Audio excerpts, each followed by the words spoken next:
What's up, people? 3HL Ron Slay right here. Guess what you need to do, man? Like the chat. Like it. Subscribe. Do it all, man. We need you. We want you. You got to be there. Don't you want to be in the building?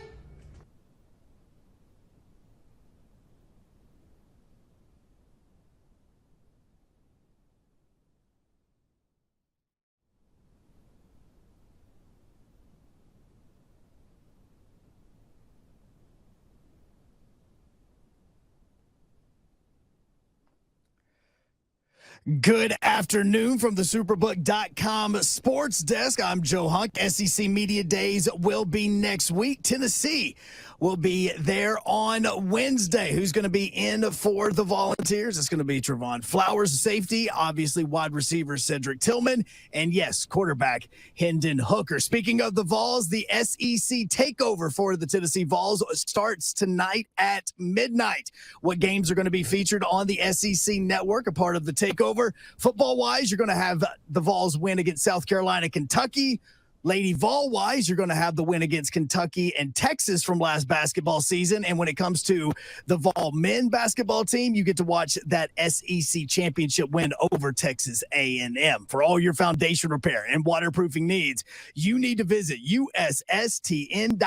Breaking news at once on your home for the Vols, the flagship station for your Tennessee Titans, and home to 3HL.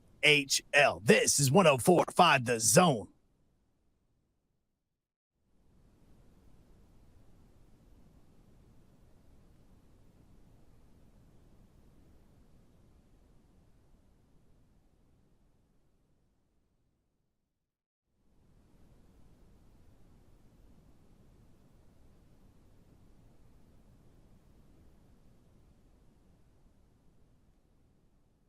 Yo, what up, Nashville? 3HL is on the air. Happy Tuesday. Brent Doherty with you. We got a big show coming up for you today. And, this is one of those days I started rolling through some notes that are out there. And I was like, man, we got some meat on the bone today. Meat on the bone. We don't need to, and look, sometimes. Meat on the bone. Look, personally. Now we're starting. A little meat on the bone. Meat on the bone. Like Fred Flintstone. There you go. Fred Flintstone's always looking for meat on the bone. Is it a flat or is it a wing? I go flat. Can't miss me. I go wing. You mean flat or drum? Drum, yeah. I mean, drum. Yeah, drum. Sorry. Come both on, wings. chicken wing expert. Hey, that's to let you know I eat all the wings. You It really don't even matter. There might be a third kind. I Yeah, don't know. do it got sauce on it or not? That's what I need to know. But go ahead. Sauce only. Yeah. Why? Hey, I got you. where in I know the you heck going. I know is your you going. payment? I know you. Listen, going. I just know rolled you in here going. fired up. I got heard it. you. I come in, she's over there just yelling at Lucas Pandiga. I already talked. I already was. talked to a guy. I already talked to Tucker and them over the strikeout wings. And strikeout wings. So When? we Tomorrow? on for Friday. Friday. It got to be Friday. Why? That's too far away. Well, This is your bet that you lost from like 2 months ago. yeah, hey, Hey, who lost last month? Hunk? Me. Well, And what are you based- doing? Based he just on got to his- wait. He got to wait on me. Yeah, Listen to me. I I'm gotta just wait like on on him. everybody. That's because you've been I on better fire not lately. lose. That's You've been right. on fire lately. You know why? Because I don't lose. First of all, the word last night was dumb. Yeah, we're talking about our Wordle So game dumb. that we all text each other our Wordle results every day, and then we keep track of. That's who's dumb. won. Loser buys I lunch. should have got it in two. No, in the second, one really. Am I going to win today? More than likely. Oh, I haven't done it yet. I haven't done it Don't you yet. worry. What'd you do it in 3? 4. No, I got you. What'd you do it, Hunk? I haven't done it yet. Oh. I have not done today's. It's dumb. It's dumb. I wish I could tell y'all what I said on my. Remember when Wordle was really easy when they started that thing? It was really easy. No, I don't know because I just jumped He into didn't it. start early. Yeah. I jumped We into sucked it with him in. y'all. Anyway, I'm sorry. Meat on the bone. Meat on Meat the on bone. the bone. So yesterday, and I'll say this like selfishly, like when there's nothing going on, those are my favorite shows personally to do. So we Not end mine. up talking about quarterbacks going after his mom's best friend. That's gold. I love that. I mean, I'm okay with that conversation. To get the reaction from the people on whether or not Zach Wilson going after his mom's best friend, not going after, I mean, he's, sealed the deal. Yeah, but, he closed I that. mean, quarterback. He played for the Cougars. Now he Come on, man. going after the Cougars. No, he already got the Cougars. Yeah. That man got a zoo. So Oh, He could. did we ever figure out like what's one step beyond Cougar? No, but I've been waiting on people to call in or text or do no, something. because a cougar's a cougar. telling you, saber. No, it's got to be one more. No, Saber-tooth tiger. that's.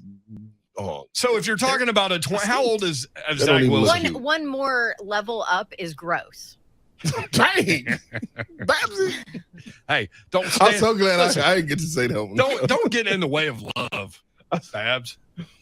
Love comes in all forms. Gross like what? Orangutan gross? I mean, just gross. Wait, let's define What? this. So This- how old this is is the thing. How old is Zach Wilson? See, we weren't even 22. going to go down this 22. path. 22. So for a 23. 22-year-old guy, Whatever, somewhere in there. the cougar is what, 35, 40, 45? Yeah. Oh, you got to be 40, 45. Oh, got to be that. So what's like, let's say Zach Wilson went after Diane Sawyer. Okay, she's like 72. What would she be? Gross. I think she's really attractive, actually, for a 72-year-old. I was going to say. My mom's 76. My and mom's 72. My mom is. Oh, whoops. I'm sure your mom appreciates Yeah, that. thank Your you. mom You did it? lives here. Well, my Thank mom you. doesn't live here. Yeah, but she listens like a month later to a podcast, and no, then she'll she tweet doesn't. us. She just tweets. She just looks at Twitter once every 3 months and responds to responds. month-old tweets. She doesn't ever listen. Month-old She calls me in tweets. the middle of the show sometimes.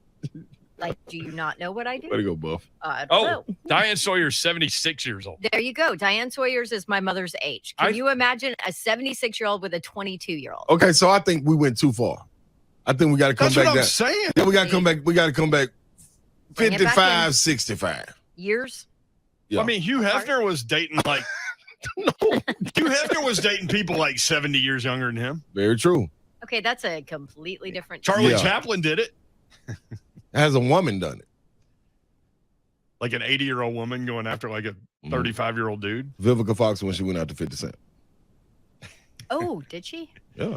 Yeah, but She's- Vivica Fox doesn't look her age. She's like Diane Yeah. Sawyer doesn't look 76. She's Okay. But- gorgeous. So Dawn has a thing that I didn't think about when I mentioned this before about Diane Sawyer being attractive. Soft focus. Soft focus. Every time she's on TV, Baptist. they've got a soft focus on her. Trust me, I always ask for it. Can I get the Diane Sawyer soft focus, Oh. please?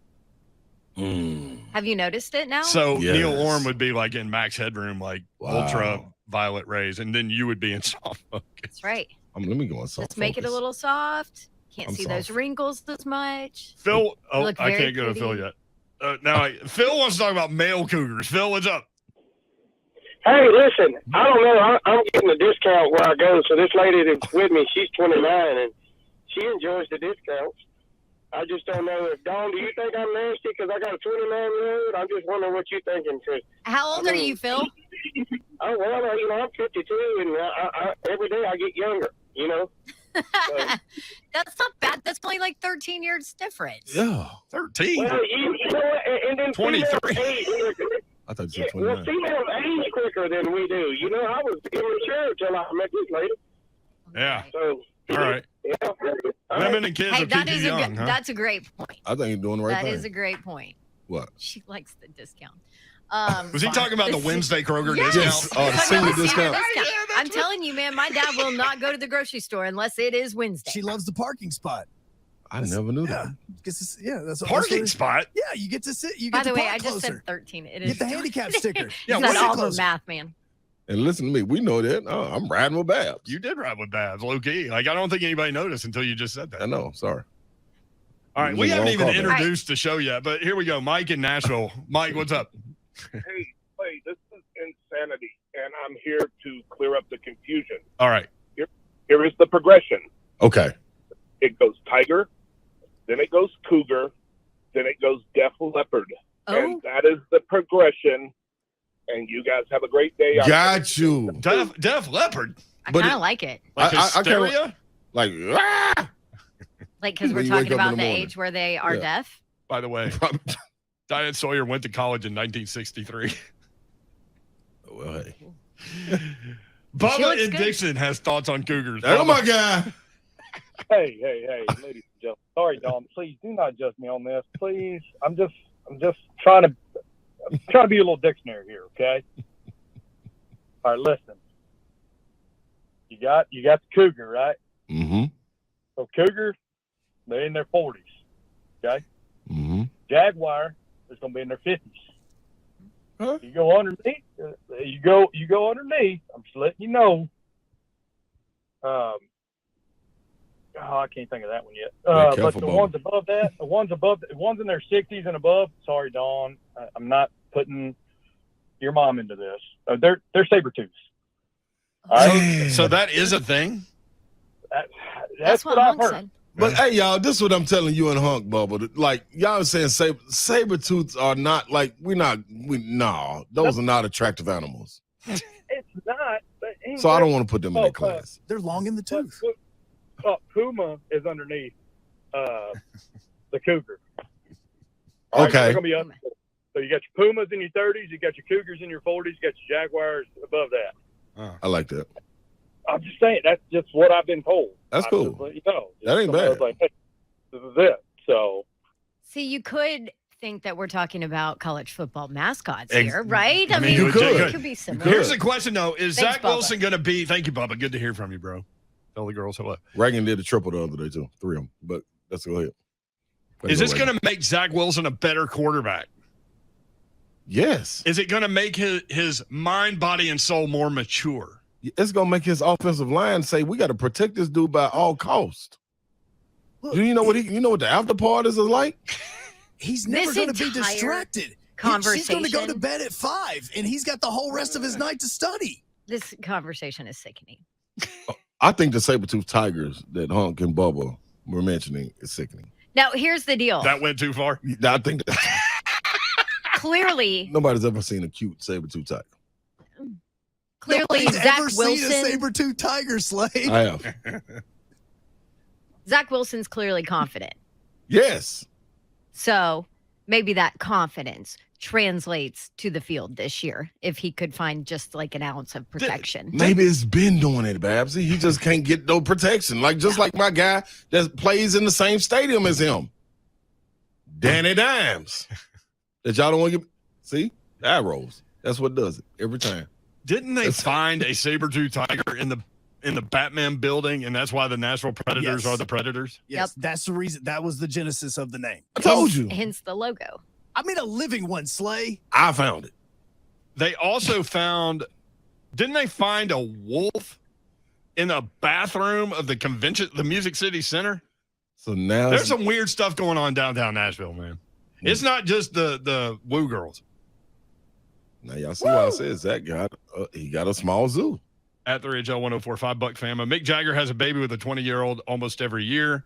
That is true. Solomon after Cougar would be Gilf. Larry, that's a Panther. Great. Corey, my wife is about 4 years older than me, and I call her a Puma. Oh, wow. Oh, my gosh. All right. So, like I said, we got a lot of topics today. That was not our meat on the bone for the show today, No, but that's dude. where we went. So what is our meat? Tiger talking about the Live Tour is great. Yep. So that's a generational reaction. If you're young, you're like, dude, just went get off my lawn. If you're of an older age, you're like, that's what it all should be about, working hard and earning what you get. We'll play that for you. Derek Jeter finally responded to the gift bag thing. If you know, you know. I meant to bring this up yesterday. Did y'all watch the Wimbledon final? Kyrgios and because you guys aren't tennis guys necessarily, but Kyrgios and Djokovic. Yes, and you know what happened in that first match? Who won it? In the first set? The first set. Exactly. That's what we talked about. He'll let you win, give you confidence, and then he's gonna smack you up. What happened? Go ahead. My bad. Kyrgios kind of did it to himself. He tried, That man's a clown. Red nose and all. Oh my gosh. He kept yelling at his box like I had no idea what he was talking about. And like the guys in the booth, like John McEnroe and Chris Fowler and him, they could hear what he was saying, but they would just kind of laugh about it. They wouldn't hardly tell what he was saying. Like he was just yelling at people in his box. Richard Jefferson started officiating in the NBA. We'll talk about that. List season. Best NFL running backs. Best college towns according to bestcollegereviews.org. There are only 3 SEC schools in this top, 30 list? And that is so dumb. That is so dumb. Thank you. Tennessee baseball gets a commitment, and Baker Mayfield bought the number 6 from a Panthers player. Who had it? Johnny Hecker, punter. So we've got a lot going on. Shannon Terry, On3.com. I love punters. Yeah. And Allan Bell, 247 on Twitter. Both will be on the show today. So looking forward to it. Appreciate you guys chiming in as well. 3HL 1045 The Zone.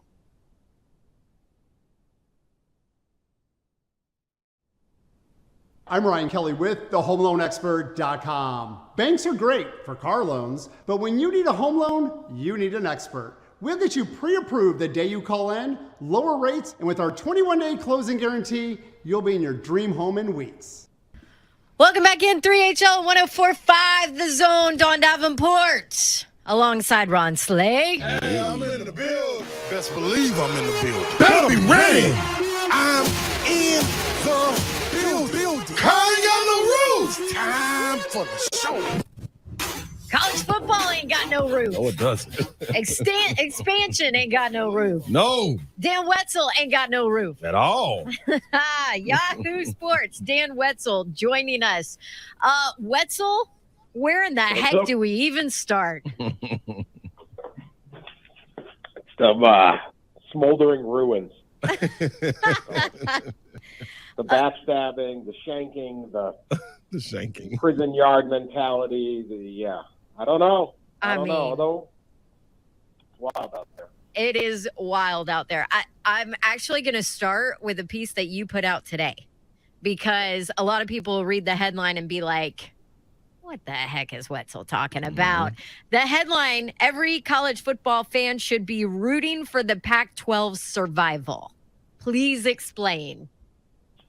Well, look, I've heard, whether you love the Pac-12 or not, or you care about the Pac-12 necessarily, or you think the Pac-12 did this to themselves, which they kind of did in a lot of ways.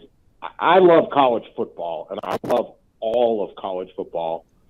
I'm not a fan of just one team. And so what I love is the absurdity, the chaos, the anarchy, the jokes, the ridiculousness, the entire concept that you have 131 schools ranging from big state U's to elite private schools to military academies to religious institutions to former junior colleges to whatever the heck we come up with, all competing for one championship ostensibly. And as much as a great Alabama LSU game or Ohio State USC game is what more people will tune into, I love those Saturdays when there's like 75 games going on and it's chaos all over. I love that TCU and SMU play for an iron skillet.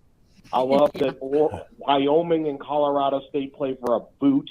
I love that last year, Indiana and Penn State went like 10 overtimes and couldn't convert a 2-point conversion. Yeah. I love the Hail Marys. I love I love it all. And I want all of it going on. And most of it is not a threat to anybody. And so when you pare down the conferences and you lead to 2 super conferences and maybe 40 teams that matter, then all you have is the NFL. The football may be better. There may be more better games to watch, but you lose part of what I love about this sport, and that's the vastness and the chaos of it. So as much as it's the Pac-12, the Big 12, the Mountain, all of it, it's better when all of them have something to play for and at least some kind of dream.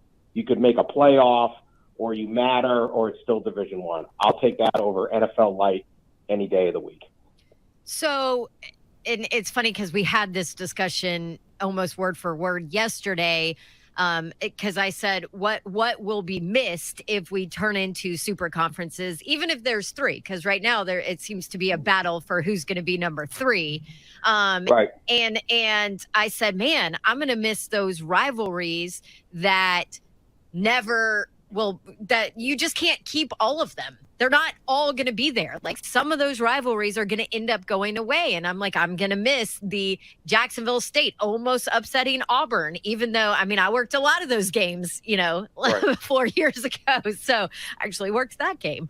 But, and the joy that you see from the guys that were just a little too small or a little too slow to, go play at a big school, but then get a chance to possibly upset a big school and get to play in that arena, like all of that I think, will be missed. So is this just all about money?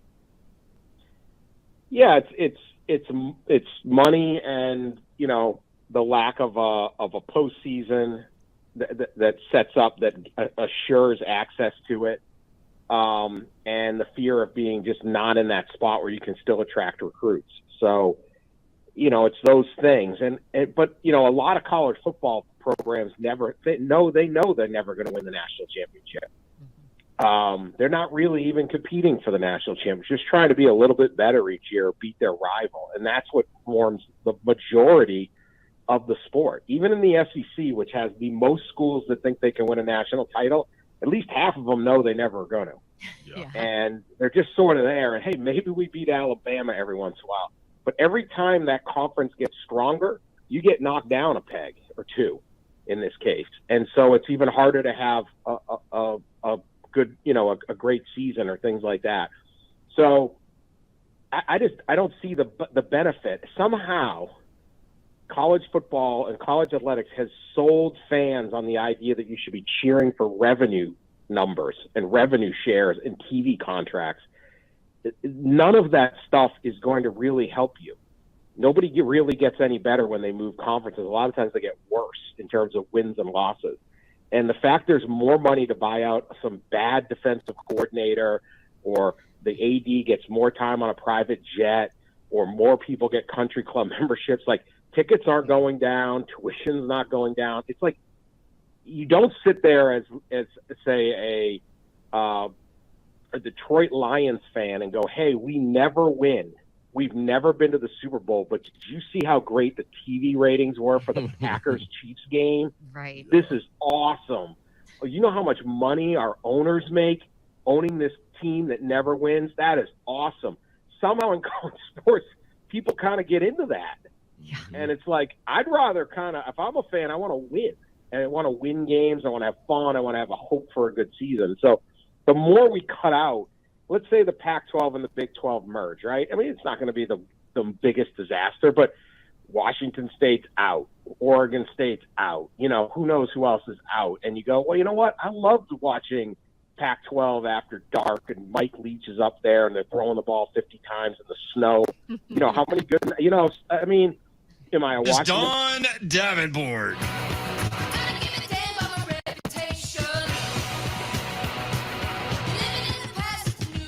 Sun's out, guns out today, Don. That's right. By the way, I passed along, sorry, Hunk, I know you're sad about this, but my Joan Jett midriff sweatshirt. I was wearing that to SummerSlam, Don. Yeah, I passed that along to my 17-year-old stepdaughter. So there you go. Not really my style, but thanks, Joan. I got the other one. Other one's mine. She'll let you borrow it, Hunk. This is the Meat on the Bone show. That's right. Meat on the bone. There he is. He's Ron Slay. Hey. I'm in the building. Best believe I'm in the building. Better be ready, huh? I'm in the building. I ain't got no rules. Time for the show. Slay Dog, would you want to officiate an NBA game like tomorrow? Yes. If I didn't play in the NBA, without question. I think that would be fun. I think it'll be a lot of whining. I think I'll be doing a lot of texts. And that'll probably be my last game. They may. You could never handle it. No, without question. No. They may pull me at halftime or at the end of the first quarter. I don't even think you'd make it to halftime. Yeah, I'm giving out texts, Babs. And the game gonna be so slow. Let's not know what they're paying me to do. So Richard Jefferson is reffing NBA Summer League games, and his very first call got overruled. It was bad? It was an out of bounds play that in the video it's clear who the ball went out on. Yep. Aww, and he missed it. He gave it to Detroit. Maybe he wanted Detroit. It's not easy. God love him. But see, this is the thing, though, Euro. In a sport that you played at the highest level, and then you've gone on to critique that sport on national television, you say, you know what? I'm going to go back in there. And the same people I was critiquing, I'm going to officiate the sport. No, sir. No, sirree. That will not work. And I dare you to see, being a former player, they might fight Richard Jefferson. You know what I'm saying? Like, it'll be a respect factor for the other officials. But as soon as he make that wrong call, like, I could easily see somebody pushing him. You know what I mean? Not necessarily let's duke it out, but man, they might push that man down. So, you know what I'm saying? Like, you can't do that, man. So they would view him more as like peer guy as opposed to respect your elders guy. Yeah, man. That ain't that. You got to go down a level. Tough. You got to go down a level. You got to go to college or maybe pros overseas or something. Overseas. Yeah, do the refs ref the same way overseas as here, or are they more personalities and stuff? They're exactly the same. You got some that's like TV Teddy. You know what I'm saying? Like you got some. I was like the Hunt commercial. The one that got taken off the air because everybody complained. What is my man name? They got a head official, and he does some summer league NBA games. And I know he does a lot of Olympic games, but he's a head referee over in Italy, and he's big time. And yeah, you don't want to get on his bad side. Coming up at 4:00, there's a guy from Nashville who played basketball at Lipscomb University named Shannon Terry, and he started Rivals, sold it, started 24/7 Sports. Our next guest worked there for him, sold it, and now has a new college recruiting, and they have an NIL database that we were kind of looking through before the show where they rank players based on their NIL evaluation. Wow. Like they give them a power number, like, and monetarily. So like Bronny James is number one at like $6.4 million is what he's worth. Even though he has like no offers. And what grade is he in? Sophomore? He's going to junior year? He's coming out now. Is he? I thought he was younger too, but he's on the 2023 list. But he's not going to play college basketball. No, yeah, but yeah. Wow, that's crazy. Yeah. So anyway, that'll be interesting to talk about. On3.com is the news site, and kind of walk through Shannon's life, basically. And very, very interesting guy. This guy's very interesting too. Allan Bell, 24/7 on Twitter. Sportsline.com is the website. AB, what's up? How are you? Hey, what's up? Hey, two things real quick. First off, on Shannon Terry, I can tell you he is the most intelligent human being I've ever met. He would take the office over for Mexican for lunch constantly. He would pick up the tab every single time. He's just a tremendous human being, and he will light you up on a basketball court. My man can shoot from anywhere. Really? Yep. Oh, I'm telling you, Shannon Terry. Yep. Oh yeah, he is a fantastic basketball player. He's a problem to guard for sure. Can we talk about Drew Maddox's basketball game that he has going? It's serious. It's serious. Shannon Terry plays in that. So I went early to drop my kid off for like a school function or something. So I was watching. Is this recently? A couple months ago. Okay. And I was watching them run. And so you know who else can go? R.A. Dickey. Yeah. R.A. Dickey can go. It's in his blood. I come in there. That dude hit like 4 straight threes from the same spot. Really? And then Shannon Terry's like a bull, man. Very, very competitive, very physical player. AB, you invited to play in these games or what?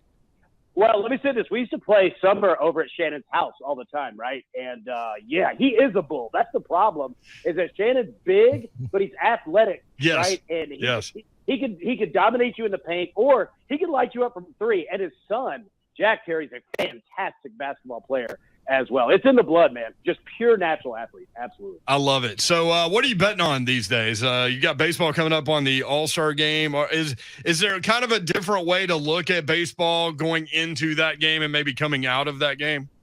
Yeah, so you want to be careful. We get the All-Star, break coming up here, next week? Or just, after next this weekend. Tuesday is the All-Star game.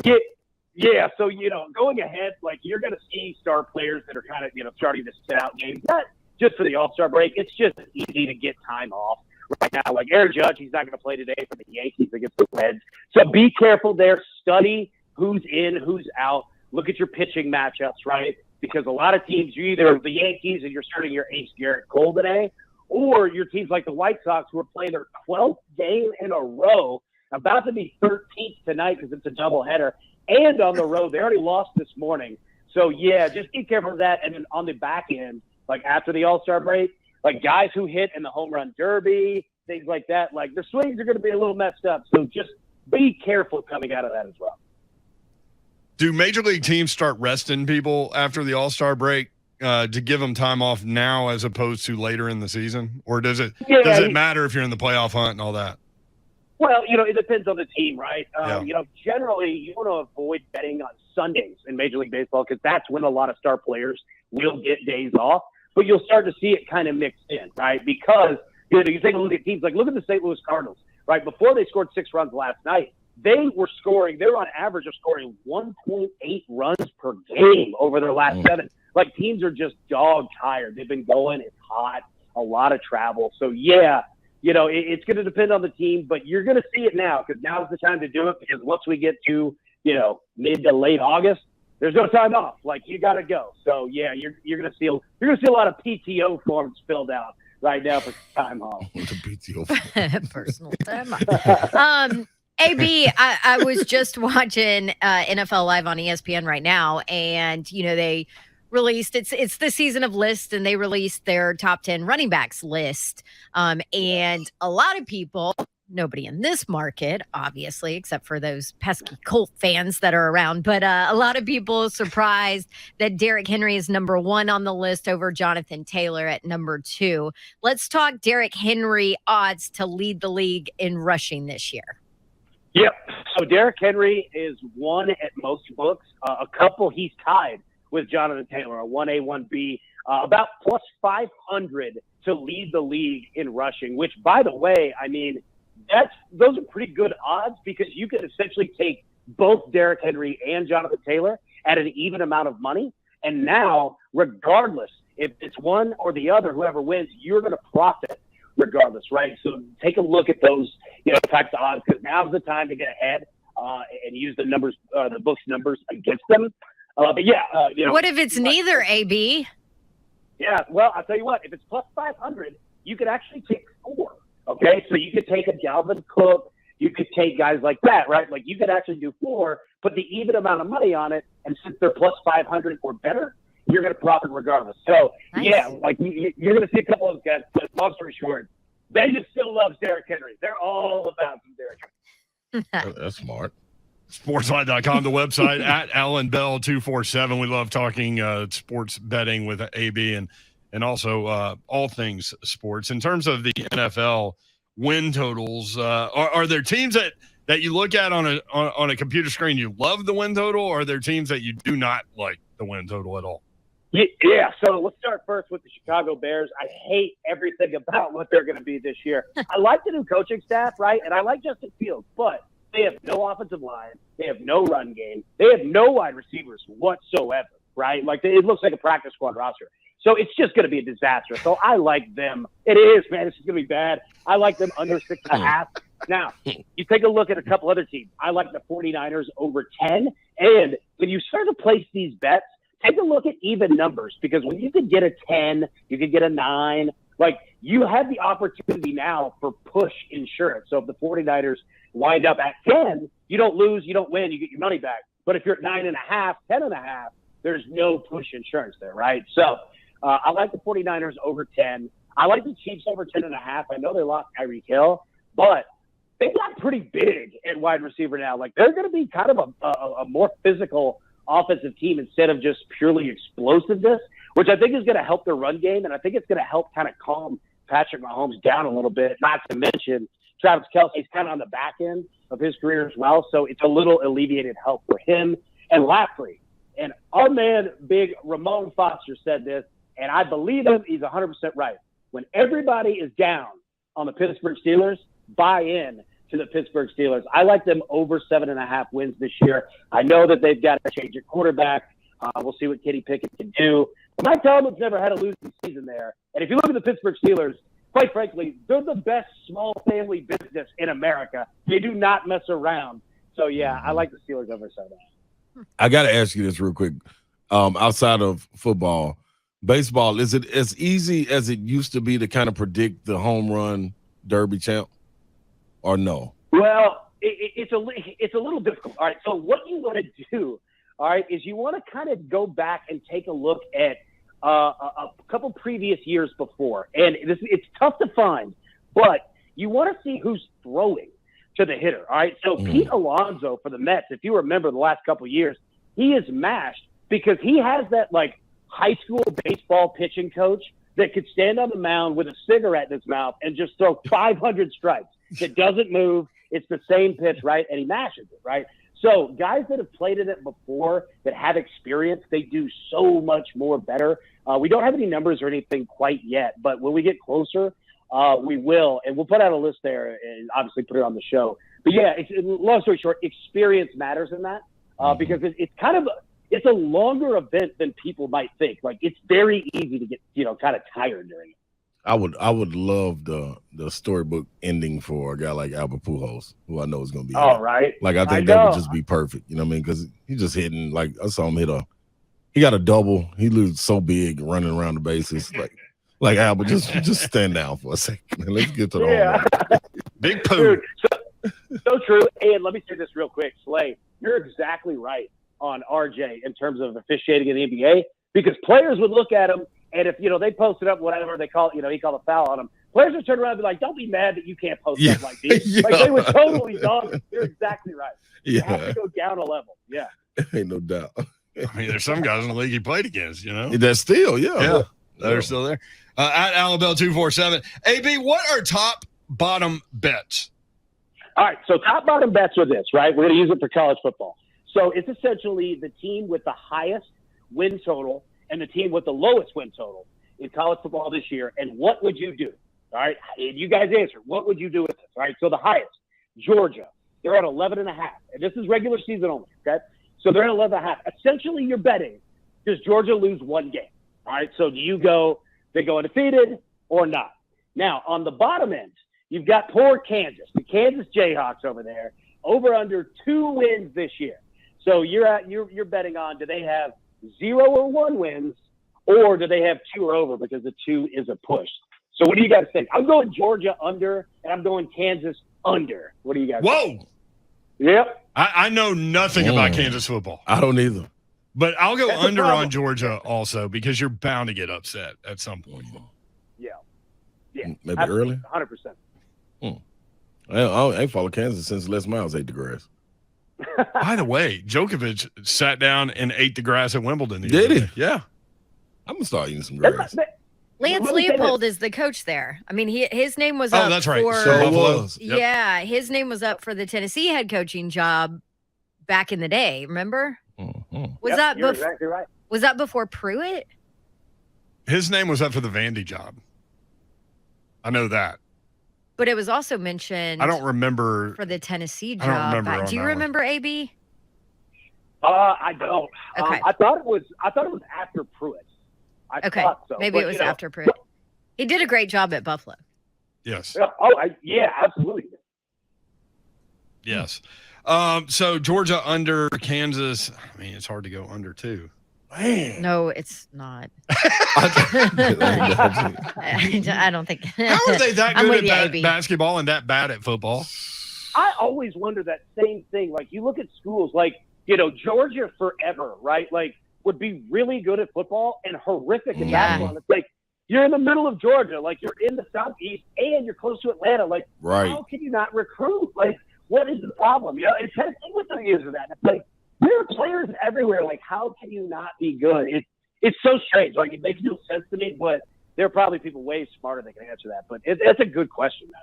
Yeah, that is wild. And you have one of the premier AAU teams there, in women's and men's. Like the Atlanta Celtics, their history is so rich. It's crazy. Crazy. And, like, you look at, like, East Cobb in terms of baseball. Yep. Like, how Georgia's not great at baseball. Like, it's just so strange, man. And there's so many incidents of that where it just doesn't make sense. Like, it's like, is the program not, like, putting in the money for it? Like, I have no idea, but it's wild. I'm putting out the money. What's going on at sportsline.com these days, AB? Yeah, well, you know what? We're betting baseball, obviously, trying to get to the All-Star break and beyond. We're already looking ahead. College football, what we talked about, NFL as well. We've got week 1 of the NFL already simulated 10,000 times of every single game. And let me tell you this. I would bet on the Titans 6.5 before that number gets to 7. Just saying. I'm just putting that out there. I think the Titans have a pretty explosive week 1. But, yeah, we'll get ready for that. Open championship. You name it, man. Love it. Thank you, AB. Nice. Appreciate it, guys. Thank you. All right. At Allan Bell 247, sportsline.com is the website. Check them out. 3HL 1045, the zone. If you want in, 615-737-1045. Tiger talks about the Live Tour. We'll play some audio for you next on 1045, the zone.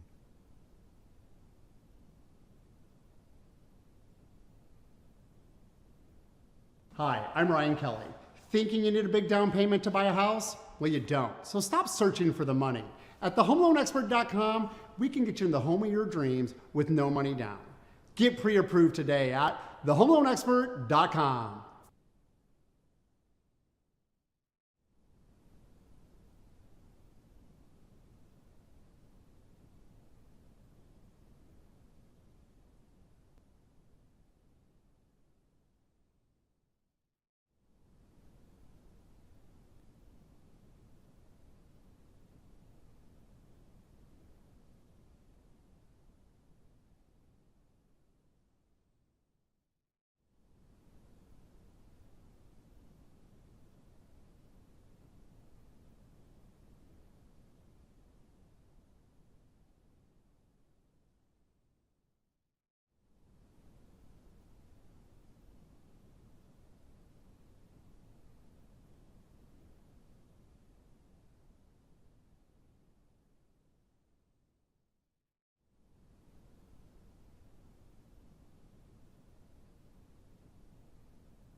into the studio and do more of a long form conversation. And one of the more interesting people that we all know, born and raised here, Shannon Terry, played basketball at Lipscomb for legendary coach Don Meyer, built Rivals, sold it, built 24/7 Sports, sold it. Now On3.com is the new thing, which we'll get to. But Shannon, welcome in, man. Good to see you. It's great, man. Love being here. Did you play basketball this morning, or was today an off day? No, I didn't. I haven't played this week. I played last week. My body is dead. Hey, man, I'm right there with you, Shannon. I can attest to what you're talking about. So, hey, no shame in that, brother. Hey, you know what? I turned 53 in September. I'm going to get, about 47 years out of hoops? That's pretty good. No, that's doing it. That's great. Good. That sounds like a retirement speech. That's some impressive knees. Drew Maddox is going to show up at the door. Like, what are you talking about? You can't walk away. It's getting close. Shoot, walk away. I love it. So, raised in Nashville, and it's interesting for those that obviously know the products of Rivals and 24/7, and now On3.com. What led you down that path, Shannon? Like, was there a moment that just the light bulb came on and you're like, okay, I'm going into college content, recruiting, and now we're going to talk about this NIL evaluation and space that you've got going with On3.com. But was there like a light bulb moment for you? Passion for sports for me. I've loved sports. Huge college football fan. Played college basketball, but my passion was college football. I used to go to games. I'd hitch rides with my middle school and high school basketball coach, and he'd take me. My parents, I don't think they ever took me to a game or too busy farming. And then when I came to go to Lipscomb here, we did not have TVs in our dorms. We did shoot-arounds in the mornings. We rode Greyhound buses to games, and I bet I didn't see 2 to 3 college football games in the 5 years I was there. And so when I got out of school, about that time, the internet was kind of peeking around. There was this thing called Web Crawler, which was a search engine. I remember the first time I saw that, I was like, this is connecting all the dots. Mm-hmm. And it's going to put papers. It's going to get papers around for the money. And that was kind of it's easy to look back and say the way it was. I don't know that I was thinking that clearly, at that time. I just told you, and I said it on the air earlier. I remember when I had first gotten into the business, I worked 20 hours a week just booking a sports show, Bob Bell and Bill King, called The Sports Scene on 1510. Thank you. And I remember sitting in there, and you came in and you were talking with Bill about recruiting, and you told him about this Rivals idea. And I was amazed at like how clearly you saw it and could communicate what you wanted to do. Yeah. First of all, that show was insane. I mean, I love that show. I listened to it. I think I could get it in Alabama.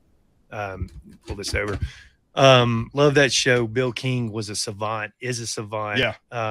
A walking encyclopedia. But I think from my perspective, I've always had a decent ability to see where things are going in media. And I think it's because I'm contrarian a little bit, and I don't try to follow people.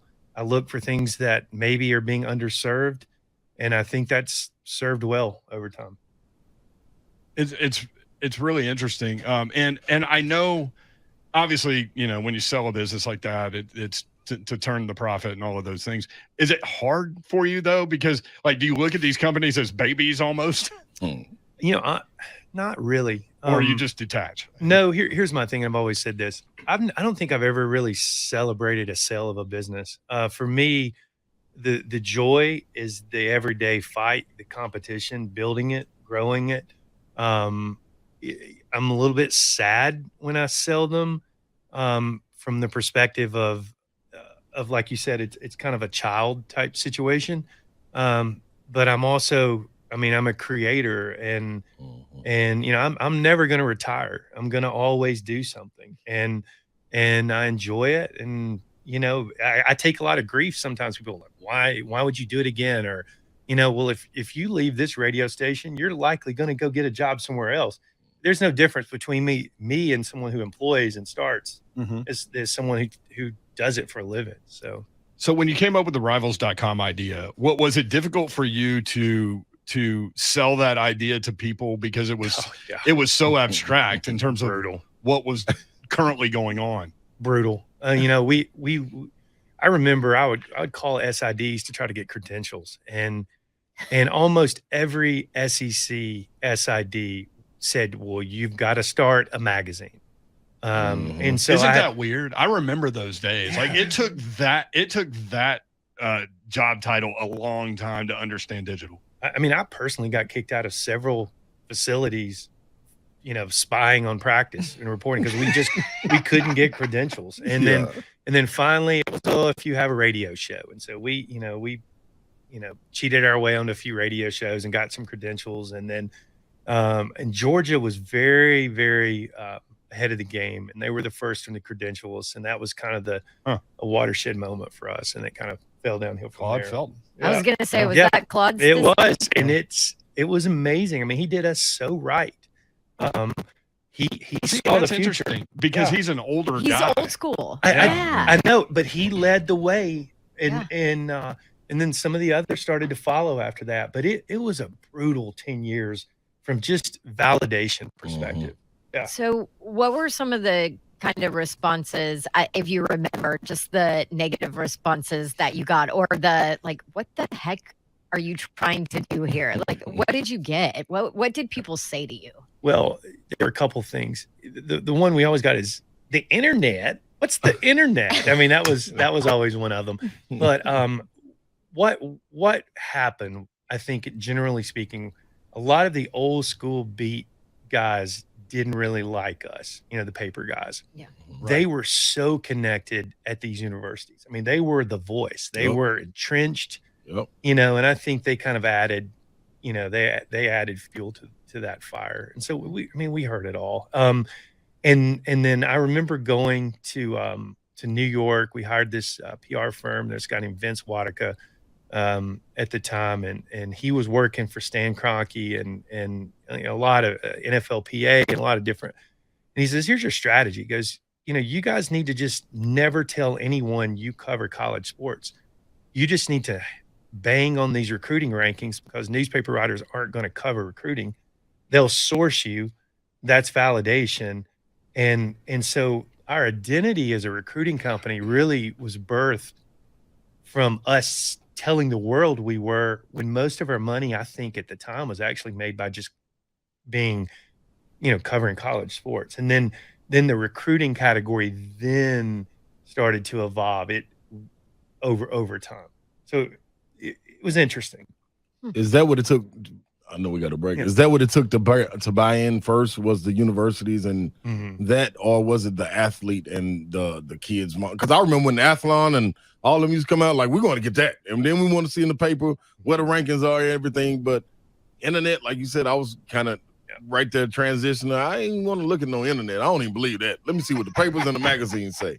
Was that difficult? It was a conflation of a lot of events that occurred. And looking back, I've been doing this for 27 years. And so to me, it feels like it was yesterday, but it really took years for it all to align and develop. Right. And then we got, I know you got to run, but then we got in a stage where we actually were viewed as competitors with the official sites. And so then that became a problem because they were just starting to grow their brands. They saw us as competitors, and, you know, so that closed some doors for us. It's never been easy. Shannon Terry, On3.com. Check out the website. More with Shannon when we come back. Man, good stuff here. Shannon Terry with us on 3HL.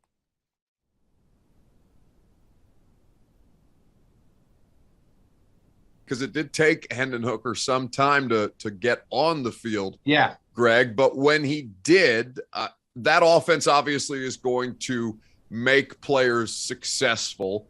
But it was difficult to argue with the efficiency that Hendon Hooker showed in that offense. I mean, anybody can look at 31 touchdowns and 3 interceptions and say, yeah, that was pretty good. Pretty good, right? But as far as his skill set is concerned, Greg, I wonder what you kind of saw from him at the position. I will say this. My initial, the early viewing of his tape, I did not particularly like it, but he grew on me. Okay. And I ended up watching more than I probably should have, just because, I'm trying to watch, because all this is just, in a sense, preliminary, Buck. I mean, we have another whole season to play when I'll go into more detail after the 2022 season. But it's good to do the groundwork the way that you do. Right, but sometimes I watch a guy and I think, oh, I really feel like I should watch a little more. Right. And that's the way I felt about Hooker. Because initially, and I think I mentioned this to you last week, not during the podcast, but I said I didn't like him early on. And the more I watched him, the more I thought he was intriguing. Yeah. He's going to be an older quarterback when he's drafted. And I don't know how the league will view that. I think he'll be 24, if I'm not mistaken, when he's drafted, assuming he is drafted. But he's tall, he's athletic, he's got a good arm. He can work the intermediate and deeper levels of the field. He's got mobility to make second reaction plays. He gives an offense the design quarterback run game. He's not an explosive, twitchy runner. He's not sudden. He's not, you don't look at him and go, wow, that's Lamar Jackson, but he's big and he's physical and he's got enough straight line speed that he's a factor as a runner.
3HL 104.5, The Zone. Brent Doherty, Don Davenport. Hey, Don. Hi. She's got chips and salsa. That's right. Living my best life today. Taco Tuesday, right? Oh, it is. So it See? is. Right. Should have brought tacos today for your loss last month. Ramon brought them. Wait, who lost last month? Slay did. Oh, no, I'm sorry. Hunk lost last month. Slay lost the month before. I kind of been on fire till you. When I have don't know we what you got lost? going on. Oh, never. We've only been doing it for 2 months. Yeah, like Shush. when have we lost? Hey, we're competing over here, Hunk. Competitors. In Good. this Wordle world, It's real. war of Wordle. It is real. It's real. And I will say, some of these words are dumb. This one is. Today is dumb. This is a dumb I word. haven't done it. I haven't beat you yet. Hold on.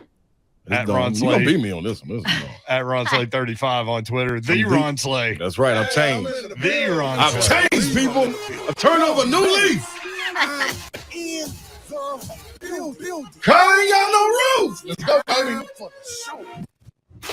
Shannon Terry in studio. Shannon, you listen to a lot of sports talk radio over the course of time. You ever hear a radio show with like wrestling intros? Oh, this show's amazing.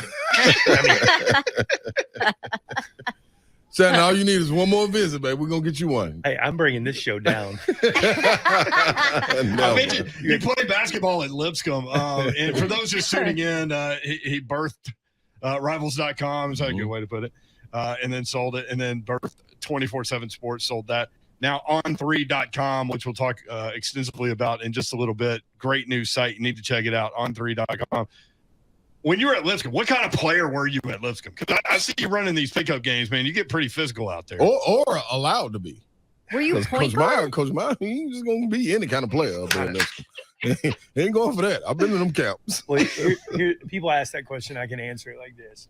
And at the time I was at Lipscomb and in high school, I thought it was the greatest player of all time. I look back now and I go, wow, I sucked. Do you have a Don Meyer story that sticks out to you? I have a great one, legend. but this is almost a true story, the best I can remember. So we played a team called Virginia Intermont. It was their first year of basketball, and they were a really small school, but they had this point guard. He was beautiful, 6'2", looked like a free safety, NFL player. Everything about him was great. We were up in that game, I think, like 100-18 or so at halftime. Yeah. This kid only had one arm. Huh? He only had one arm. And the entire game, we had this great defensive player named Marcus Bodie. Oh, who yeah. was just Marcus a freak of freaks. Should have never been at Lipscomb. He played for the Nashville Stars. Yep. Just a phenomenal athlete. The entire game, we're up 80. Coach Meyer is running up and down the sideline, screaming as loud as he could, "Make him go left! Make him go left!" Oh, no. The entire game. That is a true story. We ended up winning. I think we won 150-40 or something. Did not stop. Hey, man. Make him go left. The one-armed guy. To the one-armed guy. And the funny thing is about it's a kid now though that's the same way. Hansel Emmanuel. Yeah. I think I'm saying his name right. But the exact same thing. And I'm trying to figure out, love the young kid's talent, the motor, super athletic, vision on the court, man, a different type of vibrant, positive energy when he's out there. But at some point, when you make it to that level, you coming out the huddle, Shannon, you guarding him, and this man done scored on you 4 straight times. I got to look at Shannon and say, hey, man, he got one arm, Shannon. Make him go left. What are you doing? Make him go left. Yes. How can you, how do you evaluate somebody like that? I don't know. You know what I'm saying? That kid's a freak, though. Yes, he is. He is. And I hope he cash in. This kid was too, but he met Marcus. Yeah, and Marcus. That's a different animal. Not backing down. No, that's a different animal. Marcus Bodie. Marcus That's Bodie. a different animal. He understood the assignment. So we kind of walked through how you started Rivals and the idea behind it, and you're talking about, I guess the vision is what the content is, and then you discover that there's a need not being serviced in terms of recruiting, and that newspaper guy didn't necessarily want to cover that. That's why you mentioned Bill King. That's why he had a window, because Bob Bell didn't want to really talk about it and investigate that. So he would get an hour of the sports scene show, and that's kind of how Bill got into the thing. Because it was a lot of work. It's a lot of on work. top of covering a college team, but trying to keep up with the recruiting is a lot of work. That, the content part, but also, like, I'm curious about the technical side of things. So, like, at what point do you guys have a signing day where your boards are crashing and all of these things? Like, how did you deal with those situations? Most stressful days of my life. And, I mean, the whole month of January, which was leading up to February, first Wednesday in February, we did everything we could to keep our sites up. It would get so much traffic. The technical back in the day, because it wasn't like now. I mean, now it's pretty easy to build infrastructure, for a large audience. We had a large audience and we had concurrent sessions, which means a lot of people on the site at a given minute, a given second. It was brutal. I mean, because you go down on that day, you're toast. Yeah. It's over. Yeah. And this is back when there was one day. There was one day you can't mess up at the same time. Yeah. Can't mess it up. So yeah, we stayed up a lot of nights worrying about that one day and that week going into that one day. So you sell Rivals. What did you do after that deal is done? All the papers are signed. Did you do anything that night? Did you pop a bottle of champagne? Or I remember being at Satco when the wire came through. There were like 5 of us, and what a place to be. We were at Satco and sitting on. We were not even on the patio, and there was about 5 of us there, and the deal had closed. And we were kids. I mean, ignorant. I'm a farm boy, and I remember the table got kind of quiet because the first guy was like checking out his bank statement, and he didn't say much. And then another guy, and then it was just kind of obvious that the wires were going through. I remember about 5 of us. I don't think we said another word. Like everyone just kind of scurried off. that was it. Need some alone time. Yeah, we need some alone time. I'm like, That's what? funny. Is this real? No, like shots for everybody. No. Tacos for everybody. I mean, we were just like, it was kind of a bittersweet moment, and kind of like, is this real? See, that's the part of me that is intriguing. Like, because what do you do as a young kid? And then, I mean, it's life-changing money. All of a sudden, you're not necessarily thinking about the next thing, or maybe you are. I don't know. But what do you do for like the next couple of months? What did I do? I don't think I spent any for a while. Why? Were you scared too? Yeah, because then that would make it real. No, those numbers didn't mean anything to me. Like, to go from, what I had at the time to, to that kind of money, I didn't know what that meant. So, I didn't want anything. Yeah. So I think I started spending pretty aggressively, maybe a couple years after that. And then I had a really expensive divorce. And so that was a doozy. Hey, it's just money though. So hang on real quick. So you guys are sitting at a table at Satco. You all checking your bank statement seemingly every second. You get the numbers. What was the conversation like with your parents? What are you going to do next? And I remember a couple years. And I do remember that because my mom was like, "Well, are you going to stay at Yahoo?" And I was like, "Yeah, I'm going to stay for a while." And she's like, "Well, what's your salary?" And I'm like, I didn't ask. I mean, I didn't think about it. But are you going to be okay? And I'm like, I don't know, Mom. I'm not the boss anymore. So we'll see how this goes. But Jimmy Pitaro bought the company. Jimmy loved that dude, love him now. He's now the head of ESPN, and so excited to see his career. He deserves it. He's earned every penny of it. He's as successful a media executive you can be, and he is a great, great, great human being. And so I worked for Jimmy for 2 years, and really glad I did. I talked to him. I think he came to meet with Herb Street or something a couple years ago, and we talked for a few minutes on the phone or whatever, but I haven't talked to him in years. So you mentioned your parents and all of that, farming, family. Yeah. I mean, I would assume usually that's generational. Everybody kind of expects whoever's grown up to come take care of the farm and move on with that. Was that did they think that you would get into the family business? And then, I mean, you're like the furthest thing from farming now at that time, especially with internet and all of that. I worked on a farm growing up, and I expressed my disdain pretty much on a daily basis. That was it, and yes, and I took up basketball so I didn't have to bale hay. It got me out of it. No, and I played baseball. That's what it was. I played baseball so I didn't have to bale hay. Love basketball. But no, they knew I wasn't going to be a farmer. And I mean, I could do those things, but it was hard work.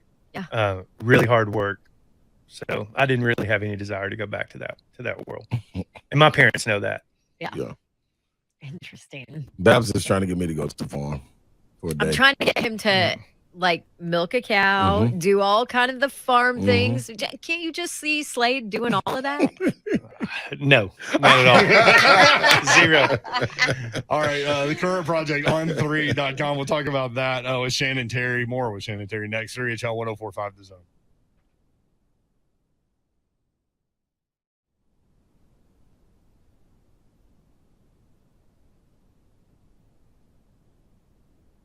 I think if there's any edge you had in that moment for not having practiced that play, it might be a stupid question, but that's a great question. For not having had the routine or knowing exactly where you're supposed to be, you're supposed to go. Yeah, that's a great question. I don't know if I've ever been asked that either. No, I don't know. I think what it was, to be honest with you, it was Buffalo. I think they were overzealous. I think it was a nip-tuck type game back and forth, which we had led pretty much the whole game, and they took the lead, and I think their kickoff team was who's going to make a play, and I'm going to be the guy to make the play. And I think they just got overzealous and were trying to make a play, and you can't necessarily fault them for that. You know what I mean? I think, in a situation like that, for the most part, most guys are going to try to get down there and make a play. I want to be the one to make this tackle, get this energy back up. We're about to go on to the divisional round. You know what I mean? And I think that's what it was. Now, I've heard like the conversation between Phillips and DeHay, who the special teams coach, who ended up losing his job, and Phillips lost his job because he wouldn't fire him because it wasn't his fault.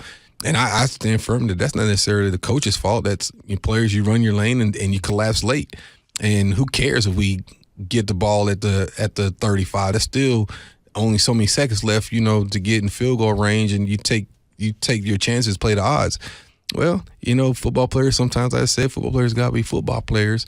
And I feel like that was them trying to make a play, and they created a running lane to the outside, which is by far the worst thing you can do, obviously. But, sometimes people try to make plays, and it's to your detriment when you do some things outside your assignment.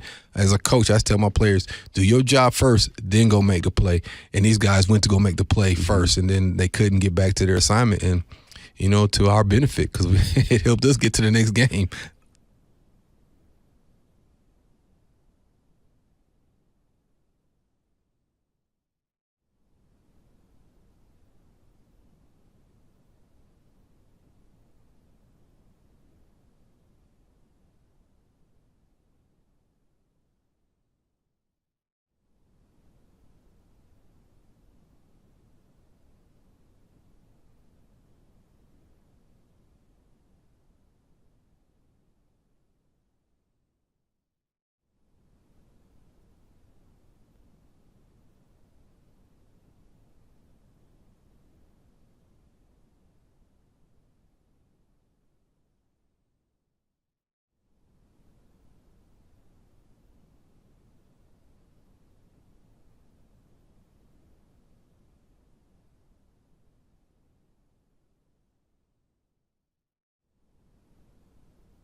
The Zone.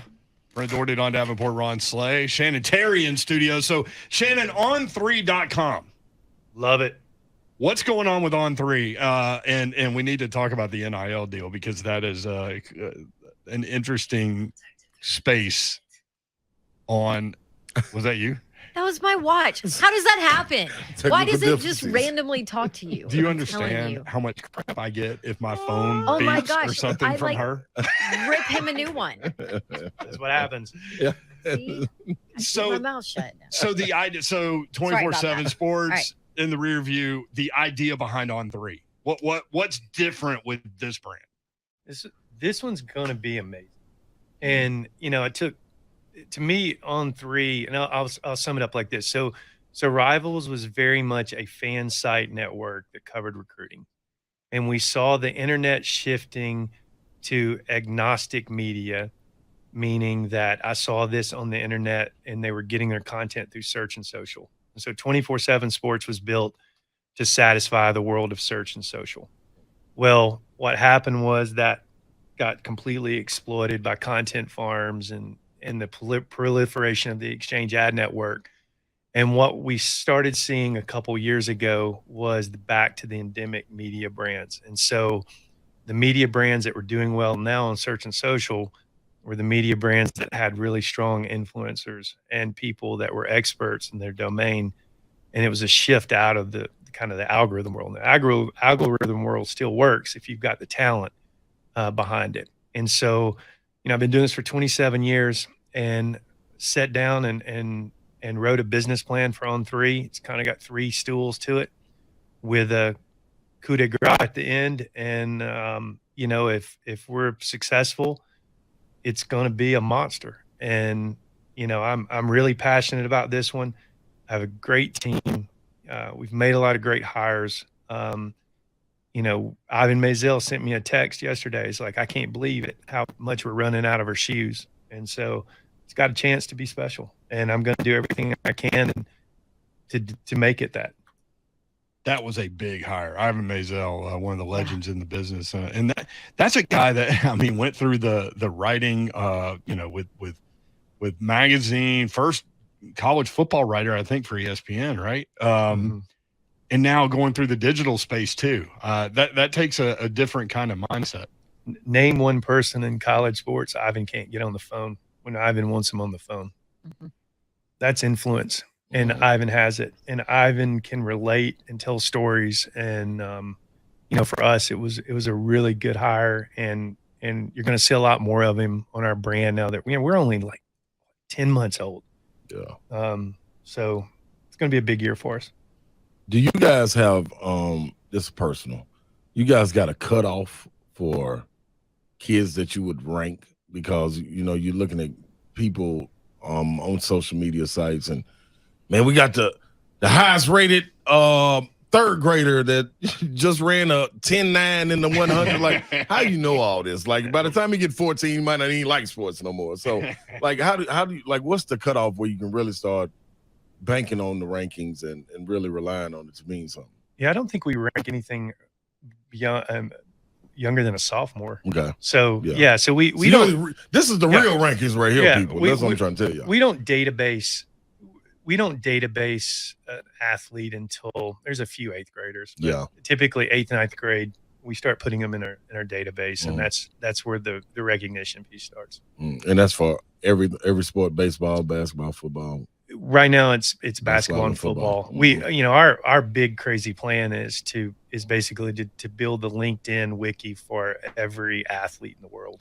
And that's what we're trying to do. And there's an end around to get there. But that's what we want to do. A lot going on, obviously, with NIL and obviously a section dedicated to that and a Twitter feed on 3 NIL, which the one that we were talking about earlier is the one on Nico, which a lot of Tennessee fans want to talk about. 5-star Tennessee QB commit Nico. How do you say his last name? Just Nico. Okay. Like Prince. NIL valuation has surpassed $1 million. So explain to those that haven't stumbled upon this, how it all works. So first of all, Nico, I want to say this because I get a chance every once in a while to watch tape of kids. I am not involved in the scouting and ranking process. I think that kid is the best recruit prospect in this class by far. Wow. Okay, just to be clear, he is phenomenally athletic. Look at his volleyball tape. His accuracy is going to improve, but it's already good. He has all the tools to be at level. I mean, superstar NFL player. So Tennessee's getting a great one with him. So the valuation is really interesting. And we have a SaaS company that was started in London. And this young man named Nana Bansul and Tiki graduated Princeton, was Eton, and he's a math stats guy, brilliant young man. And we got together about 6 months ago and started talking about the constructs of building a valuation system around name, image, likeness. And so he got together with his engineers, and we built this. And here's the way I would kind of explain it. The first thing that we did is when we started this valuation is we looked at the world of influencers and what your social values were. And so we did a lot of research, and we knew what influencers were making for their social deals. And we built our formula initially around that algorithm. And then we extrapolated back into the world of high school sports and college sports. And so that was the first piece. Then what we started doing is we started laying on performance metrics, big games, winning the Heisman, college rankings and ratings and those type things. And then it just kind of went from there. But to summarize it, we have 3 areas that we build our data sets around. The first is P for performance. How good is the athlete on the field? The second is influence, which is heavily weighted by their social influence, their engagement, and so forth. And the third is exposure. And exposure, think about it from this perspective. A high school athlete, not named Arch Manning, doesn't have the exposure that a college kid. All the way from a college kid, where do you go to school? And with all due respect, a player that plays at Alabama, his exposure is far greater than that one that plays at Wake Forest. Also in the exposure algorithm is the position that you play. Quarterbacks are infinitely more valued in the world of name, image, likeness than a free safety. Yeah. And so we have an incredibly complex algorithm that values these kids. I stand behind it. It's incredibly accurate. A lot of smart people put a lot of time into it. And then it has become the de facto valuation for NIL, and it's only going to get better, and it's only going to be received by more people. It's amazing. You're measuring the immeasurable, basically. Yeah, but let me put it this way, and everyone thinks of it as complicated, but here's the beauty of it. If you know how much money is going into the space, you can extrapolate back on how, you're basically, it's a tier system. This group of athletes, would get this percentage share. And so the numbers all check. And, it's not perfect, and it never will be perfect. It's not a measurement of the deals. It's a measurement of what the athlete should be worth. They can make more than that if they overachieve, and they can make under that if they undersell. And so it's being used as a guide right now in the world of collectives with the disbursement of these funds. And it's a good guide. And again, it will only get better. So do college coaches have opinions about a valuation ranking system as we're looking at on our laptop right now? I'm sure. Or have you not gotten to that? No, we talked to them. Yeah. And the biggest issue they have to deal with is when the athlete comes in and says, look, I'm only getting this from the collective, and my value is this. And my point is, and our next iteration is going to show this, that valuation doesn't mean that the collective is on the hook for all that money. You got to get out and hustle and grind and do your own deals as well to bridge some of that. But our new formula, or our new dashboard that's coming out, will break it all down for the athlete and give them more guidance on how to achieve their goals. Shannon Terry with us on 3.com is the website. I'm looking at the NIL valuation list right now. Arch Manning at $3.4 million, then Nico at $1 million. That's number one and number two in college and in football. It's really interesting to think about this whole thing. And again, you're first in, and you're doing it great. And I can't wait to see what the path holds. But I am curious, from your seat, have you seen, like, can you tell, like, which schools are doing the collective thing the best? Sure. So there are two schools of thought in the world of college football right now as it relates to NIL. There's this kind of old school mentality where it's like, you have to be on my roster and you have to earn it. And that's the mentality. And I'm not saying that the coaches steer funds. I'm just simply saying that's the mindset. The mindset is, you're on the field on Saturdays, you do your job, you work hard, you earn it, and that's the focus of the collective. And then there's a new school approach where it's about the funds being more in the recruiting process. And that's where Nick Saban got upset. And I'm not saying names. Mark Stoops just said it last week. Yeah. You get what you earn once you're here. Yeah, and so I think the balance of that is gonna win out, and the challenge that the schools are gonna have in this is just maintaining their locker room and the entire look. I love NIL. I love everything about it. I could sit here and talk for hours on why it is great in so many ways. But it's going to be a challenge for it's going to be a greater challenge for head coaches, especially with the transfer portal rules, to manage locker rooms now. Yeah. No question about that. Yep. If I'm a player and something going sour, and I'm out of here, man. Let me go see who. Matter of fact, let me hit one of my friends up that plays at Louisiana Lafayette. You know what I'm saying? With their NIL deal, that's tough, man. And that's what's interesting. Like, in the professional world, like, guys know what each other makes because it's public information. But there's this mindset of maturity in that I'm not messing with you and your money. That's your thing. In a college locker room, you're right. I mean, that might be a little more difficult to deal with because of the immaturity. And the contract bonds you to that team in the pros. You're not necessarily bonded to this team because it's a collective. That's not necessarily with the program. So is this going to lead us, Shannon, like 5-10 years from now, to a different landscape of who's on top? I tell you, it's really interesting to think through how it very well could bring more parity in college sports. And I don't know if it was the person I love reading all of their thoughts in general. And I think he's starting to nail it now. I wish he would even speak more on NIL, as Jay Billis. I think he's doing a great job. Very sensible. He's incredibly intelligent, and I think he does a great job. At first, I did not think it would bring parity. I thought it would, be the same 2 or 3 schools. I'm seeing now, I mean, look at what Miami they're doing on the recruiting landscape. I don't think without NIL, I'm not sure Texas A&M, was ever going to win a title. So we're seeing a lot more parity and disbursement.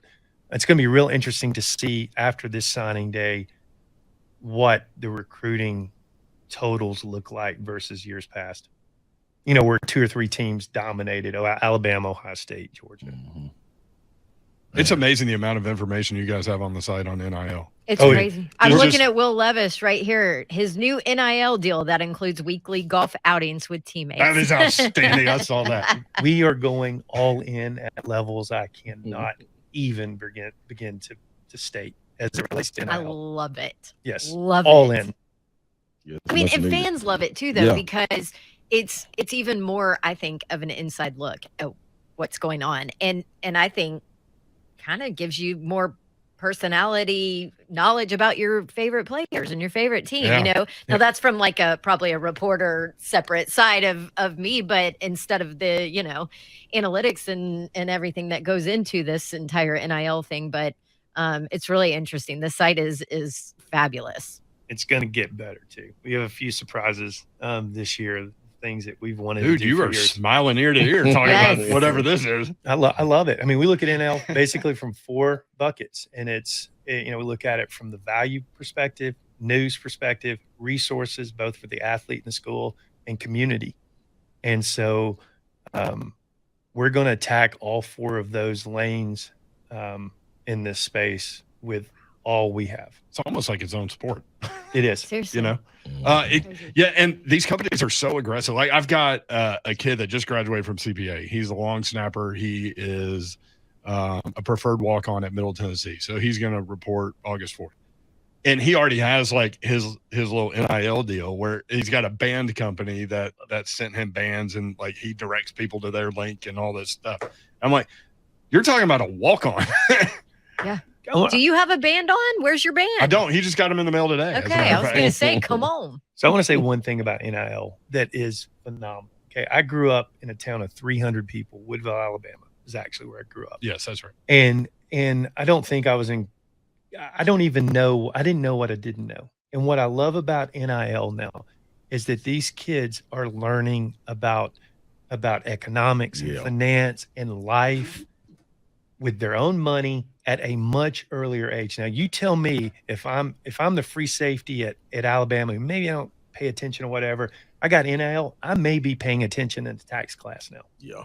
And so the education, the unintended consequence of NIL is the education and the development of young people in real life situations is going to be off the charts. I don't care if every kid gives away parties, drinks, and loses every penny they get from these deals. That's an education process at a much earlier age with a lot less consequences than after they've pissed through all their NFL money or all the other things down the road. It's a great point. It's unbelievably good for the athlete. 10 months in with On3.com, are you where you wanted to be at this point? So far ahead. And it's the challenge is just managing it. I mean, we have over 250 employees, and we've got 6-7 different divisions, and it's much larger than we thought, which makes it more of a risk. And so, we're doing all we can to hold on. We're doing all we can to provide a great service, but we're only 10 months in. And so, give us another year before you really judge what we're doing. I love it. Shannon Terry at On3. It's phenomenal. On3.com is the website. So you followed one of your former employees, Allan Bell. I think you did okay. I love Allan. How do you love a guy that every time you see him, I've known Allan for 15 years, whatever, smiles. Yeah. Do you not like someone that doesn't smile? How do you not do it? Also, if I wake up at 3 a.m. to take a leak and I look at Twitter, there's Allan Bell answering some tweet at 3 a.m. The dude cares. He's passionate, and he buttons his top button, which I'm not sure about that one, but he smiles. I refuse to not like a person that doesn't smile. I love it. Shannon Terry coming to a pickup basketball game near you. We appreciate you, man. Thanks for coming in. Very, very interesting stuff here. Thank you. It's a great show. I'll come on this one anytime. I normally like reclusive, but I will come on this show. It's got all the things. There we go. Wait, next time we'll make sure that Slay has wings for you. Yeah, we will. Strike out. Yeah. Strike out wings. We're good with bribery too. Y'all are just talking in promos right now. Like I don't want to get in the way. I love wings. NIL, come on. That's right. I love wings. That's it. There you go. I'll do it. All right, 4-3 HL next on 104.5 The Zone.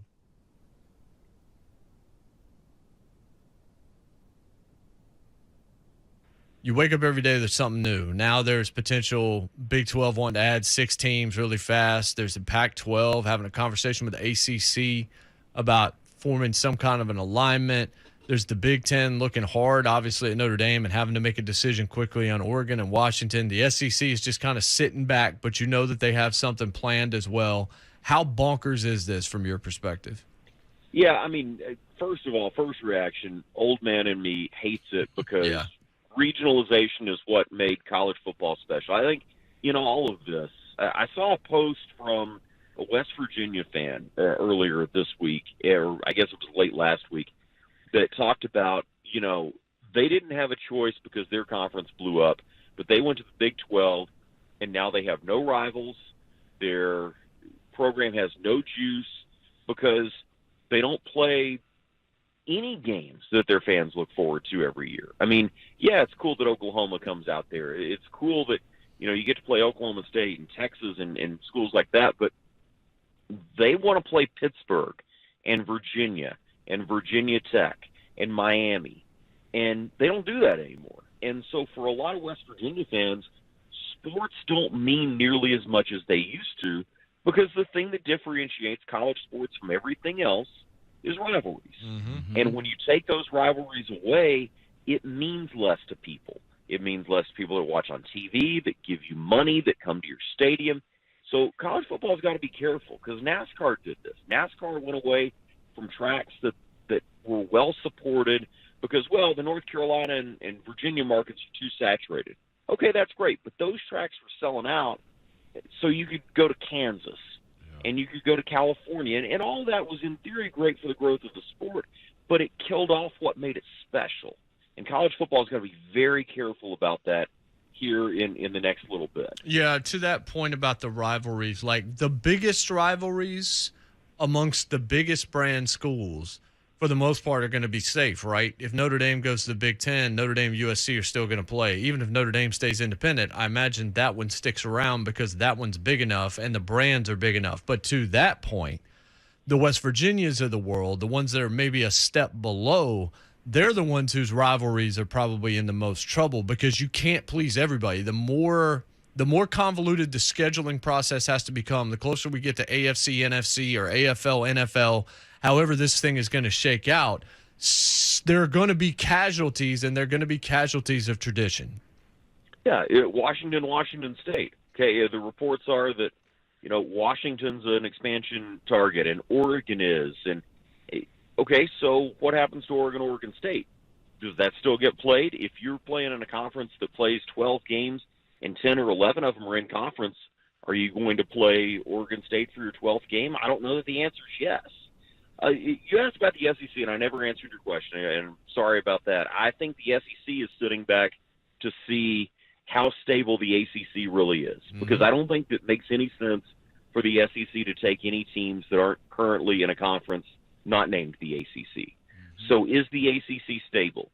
Could the ACC land Notre Dame? Could the ACC land a couple other schools where they would clearly be the third best conference, but they would still be a conference? I think that's the question.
3HL 104.5 The Zone.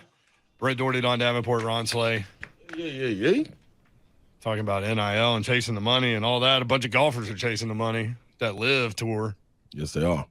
And getting the money. Remember we had Virgil Herring in here a couple months ago, maybe a month ago, and he was talking about NIL, the Live Tour. He said, here's what I see happening with the Live Tour. It's younger guy that wants to build his career staying with the PGA. It's older guy who wants to make as much money as possible and doesn't necessarily care about the history of the sport going toward Live. And you've seen some cases on either side of that happen, but primarily I think he's pretty right about it, and it's kind of gone down that track. Tiger Woods was asked about it today. The British Open coming up this weekend. He had his press conference today and was asked about his thoughts on the Live Tour, and the reaction to these comments has been almost generational. Like, younger person is like Tiger yelling about people to get off his lawn, and older dudes are like, I kind of agree with Tiger. Like, you need to work for it and all those things. Here's what Tiger Woods had to say. I disagree with it. I think that what they've done is they've turned their back on what has allowed them to get to this position. Some players have never got a chance to even experience it. They've gone right from the amateur ranks right into that organization. Don't really get a chance to play out here and what it feels like to play a tour schedule or to play in some big events. And who knows what's going to happen in the near future with world ranking points, the criteria for entering major championships. The governing body's going to have to figure that out. Some of these players may not ever get a chance to play major championships, and that is a possibility. We don't know that for sure yet. It's up to all the major championship bodies to make that determination, but that is a possibility that some players will never ever get a chance to play in a major championship, never get a chance to experience this right here. Walked out in the fairways at Augusta National. I mean, that to me, I just don't understand it. So it's interesting to think about, like, if you were a golfer, what would you be chasing, the career achievements, or would you be chasing the bag, which we keep coming back to in sports now? I mean, where would you fall on the list? I guess it depends what your personality type is. I need to go back and read the Enneagram. I think it's that, and I'm mixed with it, because like you have certain people that, like we talked last week a little bit about it. You got certain people that come to the fork in the road and decide of what is most important, what you're doing it for. Tiger, you can hear immediately, it's about the championships. It's about the legacy. It's about, your namesake when you leave the game, and everything that you're with, Jack Nicklaus and chasing him. It's always been that way for him, even since he was a little kid. There you go. You came into it differently, with a different mindset. Now, you can't fault these other guys and say that they may not never get to walk the Augusta or something like that, because their talent is what took them to have the opportunity to go play into the Live event. Like, they're not asking us to go out there and play on it. You know what I'm saying? So, maybe not. Yeah, maybe you want some entertainment. That'd be a Shiano show right there. It'll be sure. Like what's in Phoenix? Here's it'd be like the waste management. Yeah, it'll be state. Yeah, exactly. Slay on shot 7 on holder 8. He's on beer 6. He missed his tee twice. So every time I hit it off the tee, play that. You know what I mean? So get in there. So. That's one thing, but I can never fault someone for, once you make it to a professional ranks, which direction you choose to go and how and what it means to you, even if I don't agree with it. You know what I'm saying? So you make it different. Yeah. Well, here's part of my thing too. Tiger can sit here and say, they've turned their back on what is allowed them to get into this position and whatever else. And listen, not everybody is fortunate enough to have the funds and the ability to go chase this dream of golf. Like, guaranteed money for golfers is not a thing until now. And I know, because my ex-husband was one of those guys that chased that dream and lived paycheck to paycheck and grinded his way physically when you're out playing that much golf and you're riding in cars for hours and because it's cheaper than catching a flight to your next Monday qualifier to hope that maybe you can, play in a tournament only to miss the cut and make absolutely nothing. So there is a different side of it too. I understand when you're talking about the some of the elite level guys, but still, this goes back to our conversation too, I think last week. Like, I can't sit here and judge somebody for taking a job that pays them more, that requires less work, but then they don't have a chance to go chase history. Maybe that's not my choice, but who the hell am I to say that shouldn't be your choice? What is what's the minor league tour? Is it the Corn Ferry It tour? is now, right? So we went out to the National Open and played like in a pro-am, and I played with Rain Gibson, and he was telling me about the grind that is like minor, like it's brutal. The path to try to make it to get your PGA rooms, card. They share cars, they do whatever they can. People volunteer by putting up rooms in their homes, really, for golfers to stay, because for them to, the money just isn't there on these. Like, you honestly have to finish like top 10 to even pay for your weekend, or else you're losing money. Yeah. So it's such a grind to get that PGA card.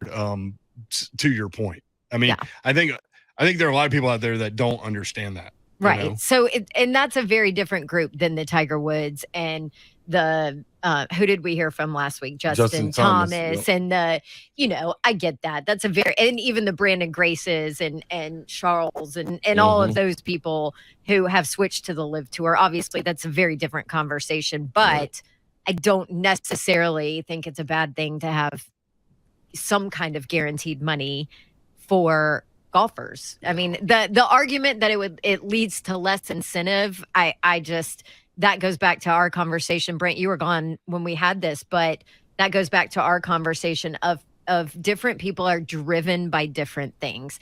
And that's okay. That doesn't make one or the other right or wrong. The Live offer for Tiger Woods was $1 billion. Right. He turned it down. Yeah, I already got a billion. Because it didn't matter to him. It didn't matter. Right. But maybe for that one golfer who knows his back is going to go out within the next couple of years, and he has a wife and 3 kids at home, and he wants to provide generational money for his kids to change their lives so that they can change their kids' lives, and he wants to set the whole family up. Who the heck am I to say, how dare you? No, totally agree. You can't, as you said, you can't fault the guy for chasing the bag. I mean, it's the same thing in the NFL. Yeah, everybody's got their playing long situation. Yep. Yeah, not for long NFL. It's an interesting situation. It'll be. I mean, it's going to be a fun path to watch. I like to see how all this stuff plays out with regard to the Live Tour, but I mean, maybe you have $40 million in golf debt. I mean, in gambling debt. Right. Right. Maybe you've made some really poor decisions in the past. By the way, I watched it. We talked about it last week. I freaking loved it. Live. It's fast. It's different. I still haven't watched it yet. I got to watch it. Yeah. I got to watch it. I'll check it out. See what you think. Is Derrick Henry the best running back in the NFL? This is list season. I know what all y'all are like. Well, hell yeah, Mayor. What are you talking about? Well, everybody's got their list. And usually, like, Titan fan is yelling from everywhere about the disrespect. Yeah. Might get some respect from one of these lists. That's the next 3HL 1045 this home.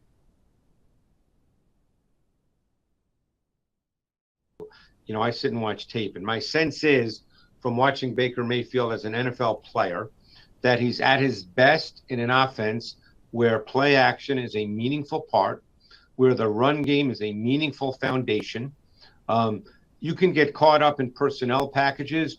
Personnel packages require far more study than just saying 11 personnel, 12 personnel, because you don't know how the players are lined up. You can play with 2 tight ends and be in a spread formation. You can play with 3 wide receivers and everything could be tight to the formation. So those kinds of numbers need a lot more context than just a number. But I think Baker's at his best where the run game's the foundation, which I believe is how Matt Rule would ideally like to play. Now, they have a new offensive coordinator this year in Ben McAdoo, so we don't know exactly how he will fit in. I know Matt Rule has always been a believer in the run game and playing some form of power football as the way to sort of establish your offense.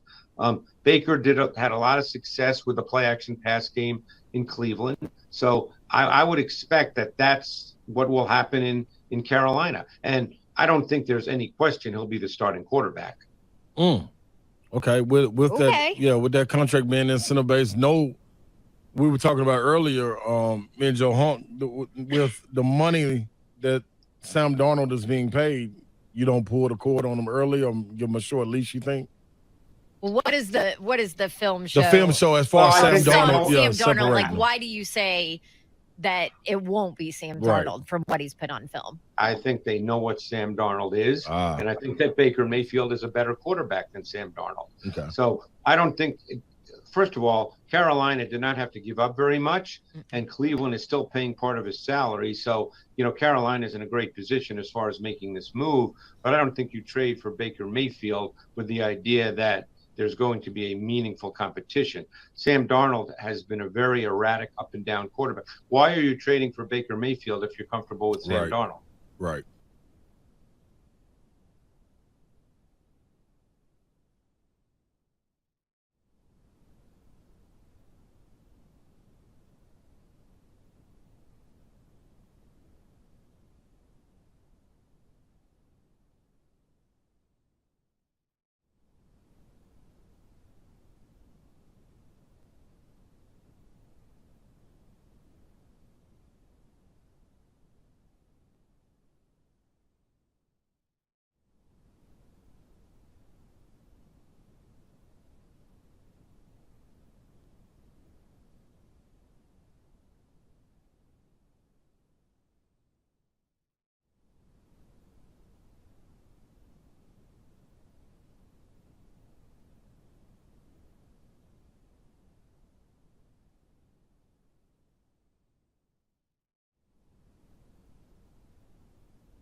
From the Superbook.com sports desk, good evening. I am Joe Hunk. SEC Media Days will be happening next week in Atlanta at the College Football Hall of Fame. Tennessee's Day is going to be on Wednesday.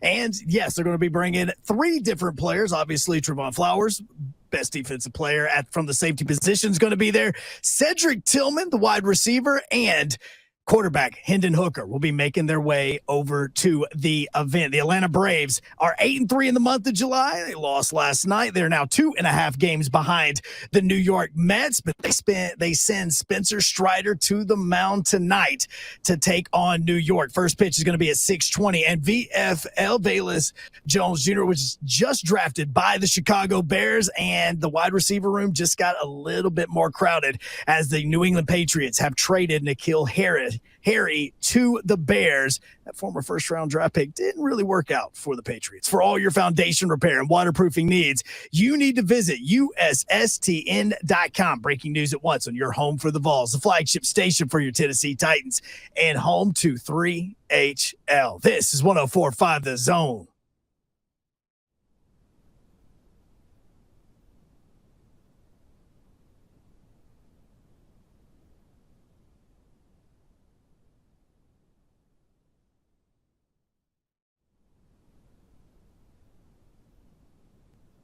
Three Town 104.5 The Zone Tuesday edition. Hope you're having a great day. Brett Doherty with you. It is a hot one in the Music City. It's hot.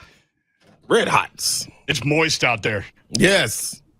No. Humid. Is humid moist? Moist ain't humid. Humid ain't moist. They're both the same thing. Yeah, moist is humid. Humid is moist. No, I don't never feel wet when it's humid. Yeah, it does. No, it don't. It feels like hot. Feels like you can't breathe. Exactly. You're cracking me up right now. Moisture makes you be. I feel like I can breathe in the steam room. I feel very like it's clearing me up. Yeah. Yep. That's a good point. See what I'm saying? Yep. Thank you, Babsy. You wear your bathing suit into the steam room, or I'm in my birthday suit. Are you really? Yeah, with a towel. You gotta be like it. That's the generational thing. Like younger dude is in the bathing suit, older dude don't care. You supposed to. This what I'm gonna tell you how to go. The old guys at the Y. That's where I got it from. Their pants are literally the last thing they put on. So I hate that. Let me tell y'all something. It's true. I couldn't stand this when I was younger. Got to air dry. Man, I couldn't stand this when I was younger. Now, about 12, 13 years old, walking around at the Y, anyway, not just Y, anyway, walk around. Dude, it's full-fledged OG conversations taking place. And they looking at a young buck like me in the eye like, hey, man, how am I supposed to listen to you, OG, when you talking to me, you ain't even got no clothes on? Hey. Yeah, that's what I'm saying to my man. Like, man, come on, man. You out here bouncing and swinging and trying to tell me stuff, brother. Hey, man, put some clothes on. Let's go out here in the lobby. Not in here. And I mean full-fledged conversation. But the cheat code is jump in the shower, get wet, get your whole body good and wet, and go sit in that steam room for 5 minutes. That ain't the noise you're going to make, but I'm saying, like, okay, so is that how relaxed you are? No, that's right there. I'm telling you, that way going to come off, boy. Well, because of this ain't nothing like that. Naked man take at the Y, we're going to introduce Ron Slay first. Ron, what's up? Best believe I'm in the field. Better be ready. Right. You better be ready. Car ain't got no roof. Yeah, didn't have no roof right there. Hey, man, I'm telling you. Car ain't got no floor. Bet you didn't expect that coming into the 5 o'clock hour. What's funny about that? 3HL. Well, let's behind the curtain a little bit. We started that conversation and Dawn wasn't in the room. See, this is what happens when you're not here. Walked in on. That's right. What happened? Yellow light. I know. I better not go to the bathroom ever. No paying the water bill around here. Hey. The slayism. That's right. I got to pay the water bill. Hey, man, I'm telling you, man, they don't even care. Like Savage just said, no towel gang at the Y. They don't care. They don't. You know who else is here? Joan Jett's biggest fan, Don Davenport. Babsy!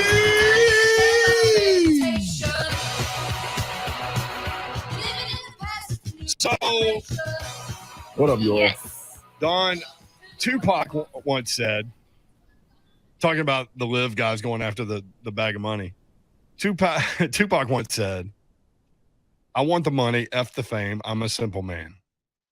Yes, he did. Would you chase the bag or would you chase history and everything that goes along with what the PGA Tour is? Depends on how good I was. I like, Do I like have that. a chance Valid. to grab history, or am I just a really damn good golfer?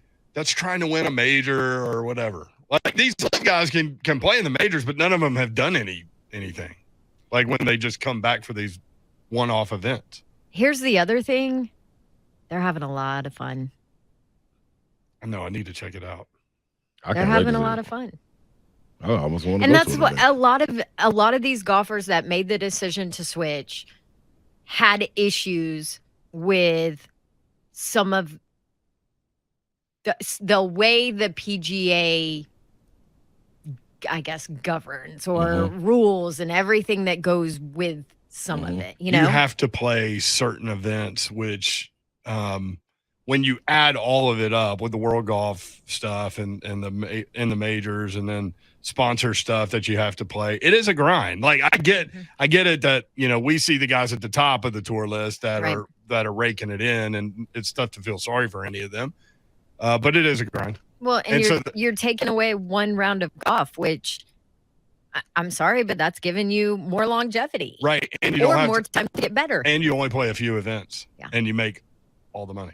So, I mean, I get it. I get both sides. Yeah.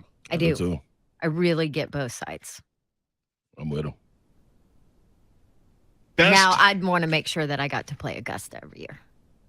But you got to trade off. And for those that don't know, the PGA doesn't govern any of the majors. Correct. So any of these dudes can, if they qualify, can play. Really? In these deals. I didn't know that. Okay, well, that's even more so. Like you golf for me $6 million, and I probably, if I'm just like Bab said, I'm just a cool golfer, somewhere falling between what?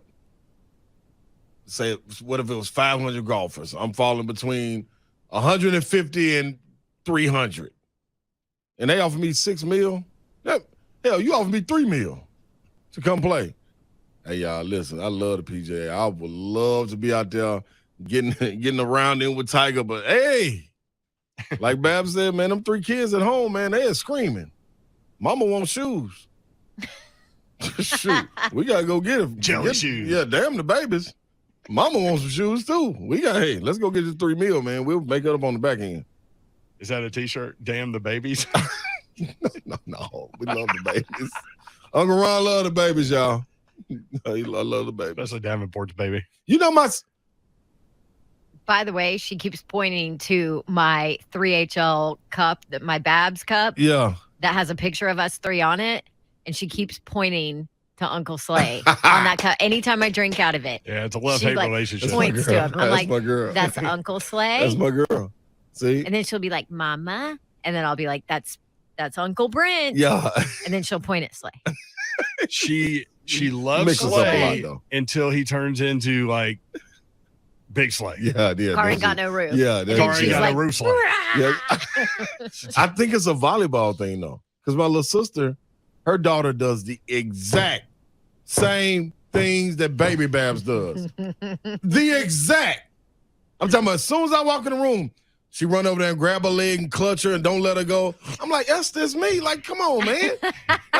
What's up, man? I'm a teddy bear. Yeah, it's me. It's just me. You know what I mean? Like, and then big voice. little Eli, her newborn son, 3 months, ready to roll. What's up? Come on to me. Like, he's all about you. All about it. I saw that video. Well, my kids all love you. They're my boys. Well, Ollie do too.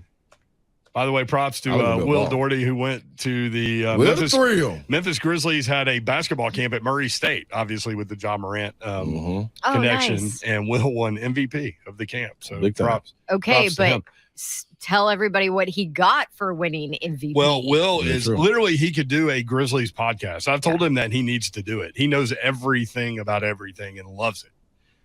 So Ja hooked it up where the MVP of the camp got a Grizzlies jersey autographed by the entire team. So he was ecstatic about that. Now, out of that story, guess how many Grizzlies players were in attendance at this camp? 4. None. 0. Yeah. Can't you send John Conchar or somebody? It's the summer, man. I know there was the Titans camp.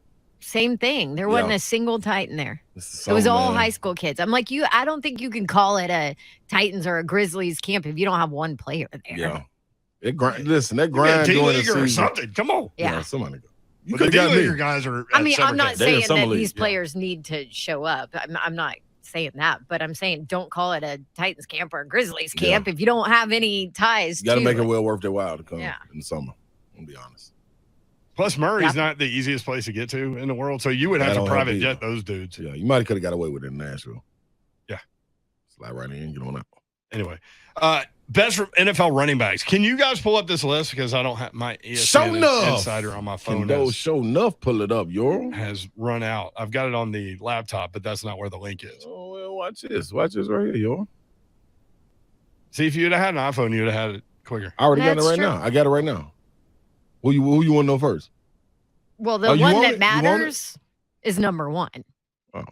See, y'all are like Buck. Buck did this big dramatic thing about top running backs in the NFL, and he's like, we need some kind of big radio thing, like some kind of drum roll or something. And he goes, well, Derrick Henry's number one. I'm like, out of all that, who cares about the rest of it? There's a debate around the league about Jonathan Taylor and Derrick Henry, and deservedly so. Jonathan Taylor when the Colts drafted him, we sat right here, and I was like, uh-oh. Yep. I like him too. I love that dude. I do too. I don't love him now. I really loved him in college. He might turn into my new one. Matt Ryan screws the whole team up. What is it with Wisconsin and running backs, man? Man, that's what they do. They breed them. They just get on those cheese curds, and it produces running backs? Curds and whey. Where I originally saw this ESPN list was on Colts Wire. Ah. Oh, So you can imagine. So who was number one on that wire? No. It's them talking about ESPN's top running back list. And obviously the number one running back is Derrick Henry, and the number two running back is Jonathan Taylor. So their entire piece had everything to do with the fact that Jonathan Taylor was second. Mm-hmm. It's funny. Like, they should have done what Slade just said. They should have, put it out and they, mark it out. You know, mark out Derrick Henry's name and the number one, and then mark out the two, and then put one next to. What's wrong with that? They should have done That's what I would have did. Yeah. Make your own rules. So, but then we talked to AB about it, and it's Derrick Henry and Jonathan Taylor. It's kind of back and forth on odds on who's going to have the most rushing yards. It depends where you look. I've seen them tied. Right. And I've seen Derrick in front. Mm-hmm. So, yeah, we'll see. Here's the thing about Derrick Henry, man. If he stays healthy, he's got another beast year in him. Mm-hmm. Mm-hmm. I totally agree. I think he got two more. I don't think he hit the wall that running backs already hit, that running backs hit so often after high volume carries. I think Derrick Henry's 28. The wall is scared of Derrick Henry. The wall's going to duck. Yeah, the head of the wall is like, hey, this running back over here needs you. This running back over here needs you. Derrick Henry's 28. And the wall's like, you send somebody else. Leave him alone. Wait a little while. I'm with you on that. Derrick Henry's 28. Jonathan Taylor's 23. Yeah. There's 5-year difference. Mm-hmm. Taylor will have plenty of time to be number one. Oh, yeah. This is very true. That's true. So Baker Mayfield held his press conference today. We'll talk about that when we come back. Also, did he get the number 6? I'll go ahead and tell you he did. But it's funny because he had to buy the jersey. That's next. 3HL 104.5 The Zone.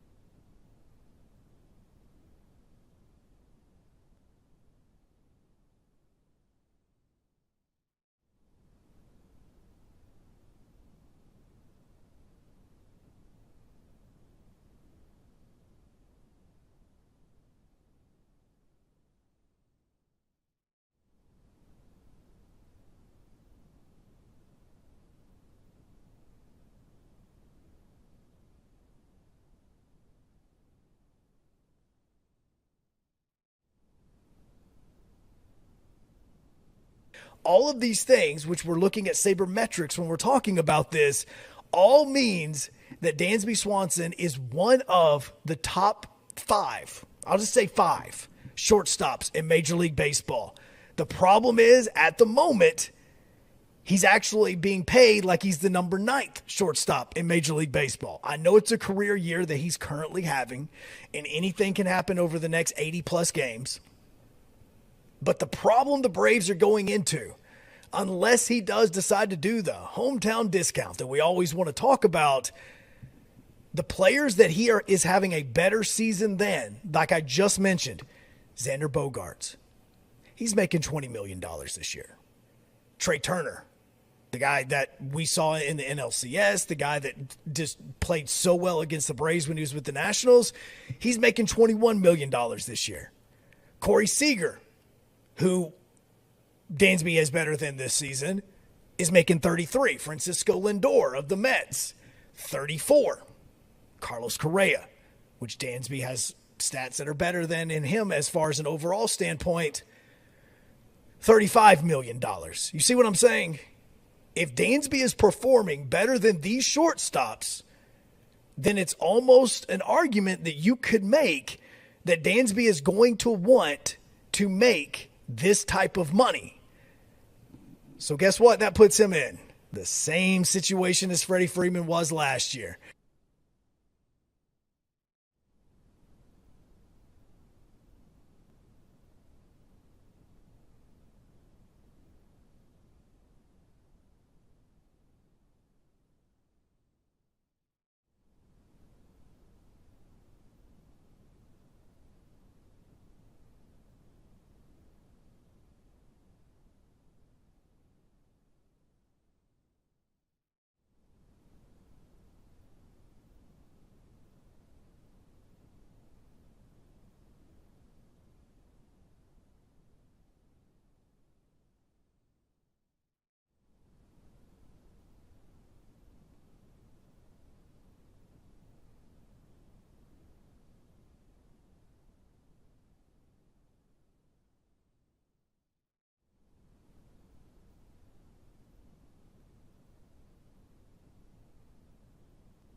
think it's interesting, like psychologically, because a lot of guys, man, the number means a lot to them, like maybe more than most things.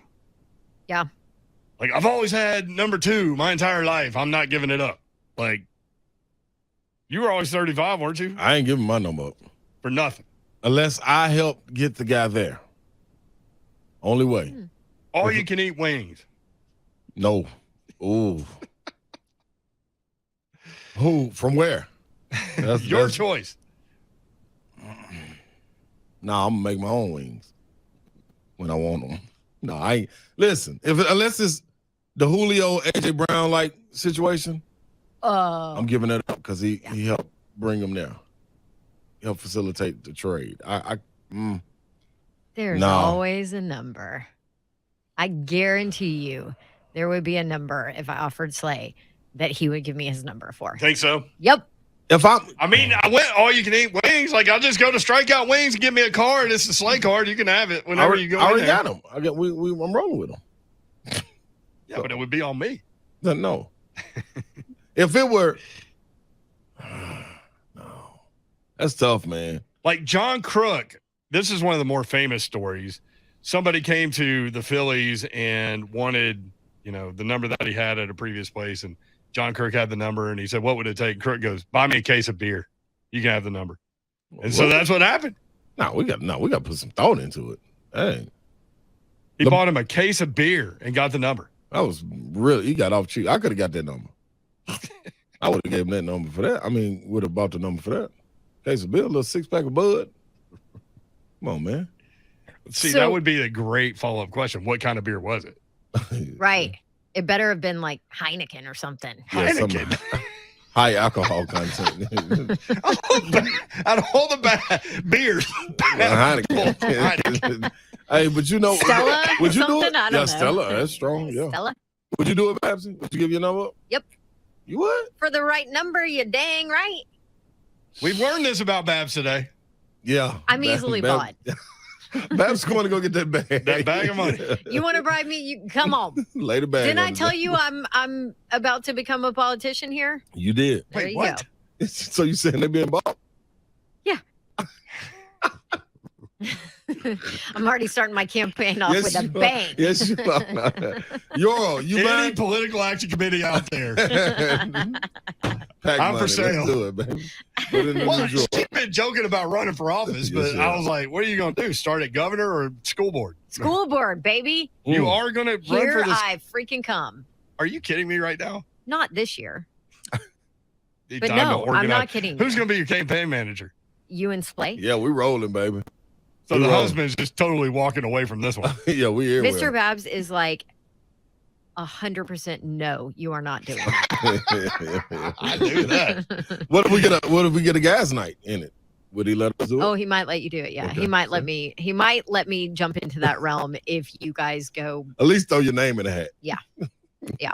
Might not go all the way through. So Baker Mayfield going to Carolina. Obviously, Baker wears the number 6. Johnny Hecker, the punter, has the number 6. He sold it to Baker Mayfield. We still don't know for what. We don't know what. The number's not out there. Yeah. Although Johnny Hecker put a GIF of Dave Chappelle with his crown on and all his cash, counting all his cash right after Baker Mayfield announced it. So there's a hierarchy in a locker room too that might be at play here, where a punter might stick it to the quarterback because the specialists always hear it from the non-specialists. Oh yeah. About how they're not real football players and all this stuff. Who was on our show just last week? Ramon. Yep. Mm-hmm. Ramon was just like Somebody, yep. ragging on him. Oh, they call him specialists. Specialist, yeah. Yeah. Mm-hmm. Ramon. Hey, you want to know the funny thing about this punter? Well, first of all, Hecker has like 60,000 followers on Twitter. Hecker's Apparently, hilarious. He's I really hear from funny. I hear from people. I don't know. I'm about to follow. So he just bought that number himself when Oh, he he signed did? with Carolina. Yes. Yeah, because so he you was got- on the Rams. Oh, you got to double up. Yeah. So it was Panthers backup quarterback PJ Walker's number. PJ Walker. So Yes. whatever, we can find So the number. He negotiated with PJ Walker to get the number in the first place. So because of all that, It's at least twice that then. You got to I'm double it. Yeah. assuming yes. It's like real estate. I'm assuming that his money back plus, inflation plus, move-in tax equity that's like moved up. I mean, I bet it was a big number for Mayfield. But what you think? 6-figure? High five. Yes. Yeah. Think it's 6? I think it's 6. I think it might be 6. Golly. I think it's low 6. $100,000 or a number. Would you pay? Would you? No, pay not the if I'm not. If I don't have to play that much. Yeah. Did you ever go to a team overseas that somebody was already wearing 35? So overseas, the difference is no. That's the question, but that's amazing. You could only go whatever number you had. The referees had to be able to do it with one hand. That makes sense. Yeah. So you could only you couldn't be number 9. I mean, you couldn't be 35. Well, you got to do like it. You got to be able to do it. The number with. Well, so that's limited. I know to 5. You know what I'm saying? Yes. That's limited to 6. I don't even know what I'm saying. That's limited to 6 numbers if you count 0. Yeah, you get. Yeah. So guess what? So only in the Euro Cup and Euro League games was I able to wear 35. So every other time I was either 6 or 9. Okay, here's another factor for what? Just saying. Come on. Nice. You like that? I like that drop. Here's another factor for why Mayfield probably really paid for this. Yeah. Because the only 2 numbers available for a quarterback to wear during the trade, 1 and 13. Oh wow. He wasn't going to wear either one of those. It would have been. It would have been a gangster move to go in there and take number 1. That would have been real. Here I am. Yeah, what you want to do? Sam Darnold, where are you at? I'm 1. There's the door. 1. Yeah. There's a clipboard. Get out of here. About all that money. Hecker needs to just go take 1. Just live his best life as a punter as number 1. Maybe they'll get Cam back. If Cam will want his number, he can buy that number. There you go. He can just make a living off selling numbers. Cam says he's better than half the league at quarterback. Yeah. All right, let's go to the phone. 615-737-1045. Todd is in Dadeville. Todd, what's up? So, guys, I don't know if y'all remember me, but I was Todd in Nolensville. Yeah. I called y'all and told y'all I was moving to Dadeville. Oh, yeah. You sure was, yep. Yeah. So, first of all, I wanted to say I couldn't wait because I have to come back to Nashville once a month. Let's do this. Let's put Todd on hold. And Hey, Robert, Hunk, we got to put Todd on hold. He has bad service. You're going through a little choppy area. Sorry, should I not have done that? It's so funny. Let me just give him this message to God and everybody. Hey, Hunk, he's got bad service. Hunk's not paying attention. You don't have the button that I have where I can just talk to Hunk? No, Like, do I you can not just, know that mine is like, broken? now Is do it? this with my and all that. And there They you go. got it. They've got it. They can do it. No, mine hasn't worked since I got here. Do you want to try it? Oh, be I don't careful. know how to do it. Well, it's your button. I mean, you can do whatever you want. Press the button in, Babs. I'm going to say yes just to say you're wrong, but no, I cannot hear you. See, You said I it. told Babs, you. Yep. My thing doesn't work. It hasn't worked for 6 years. You put 5 years. Wow. What are we doing? Low T Center. I blame it on Todd That's where I and go. his phone and the fact that it was breaking up because it just derailed the whole thing. Do you want to try Todd again? Yeah, let's try Here Todd we go, again. Todd. Todd, you need to move back to Here, Nolensville, I'm bro. here, guys. Todd, you're back. He's in the Todd. building. Todd to the building. Let's go, Todd. Turn it, Todd. Yeah, you know what the problem is? The problem is that Slade's a Tennessee guy. I'm an Alabama guy, and he was trying to. He's got some kind of magic over there. That makes plenty of sense. I totally understand now. I thought you were going to say that you don't have an iPhone like Slay, and that's what's screwing everything up. He probably does. He's an Alabama fan. They would have a silly iPhone instead of a Galaxy. Hey, we invented the toothbrush down here. Anyway, I can tell. Shouldn't it be the teeth brush? it's the teeth brush. Yes, exactly. No, it's from Alabama. It's the toothbrush. Oh, gosh. He lives there. He can make that joke. He said, y'all stop. Hunk lives there. He can make that joke. Talk to us, Todd. Y'all stop. All Okay. right. All right. So, a few months ago, I moved from the Owensville to Fayetteville, and then I have to come back to Nashville once a month. And I couldn't wait to just hear you guys on the radio and call and just tell you guys how much I miss y'all. It's just the banner that y'all have between each other. It's just awesome. Yeah, thank you, Todd. Yeah, other than the fact that Slaves hates Alabama, I mean. No, but guess what though, Todd? Guess what, Todd? I kind of, you know what I mean, I do hate them, but like what y'all got going, man, that's pretty dope. Like, so I commend y'all. Well, I got Daryl Miller's kid, went to play basketball down there. Yeah, so Bree Miller, yeah, y'all got one of guys. But what's funny where I live now is that I live on Lake Martin. I don't know if y'all know where that is. But Oh, yeah. I went to Auburn. Oh, did you? Well, my middle son graduated from Auburn to Roll Tide. So you know. So I know Lake exactly Martin well. Where I'm talking. Yeah, so half the lake is Auburn, half the lake is Alabama, right? Yep. Yeah. So it's just it's a great place, but I miss you guys. So I miss you too, bro. Well, we have an app.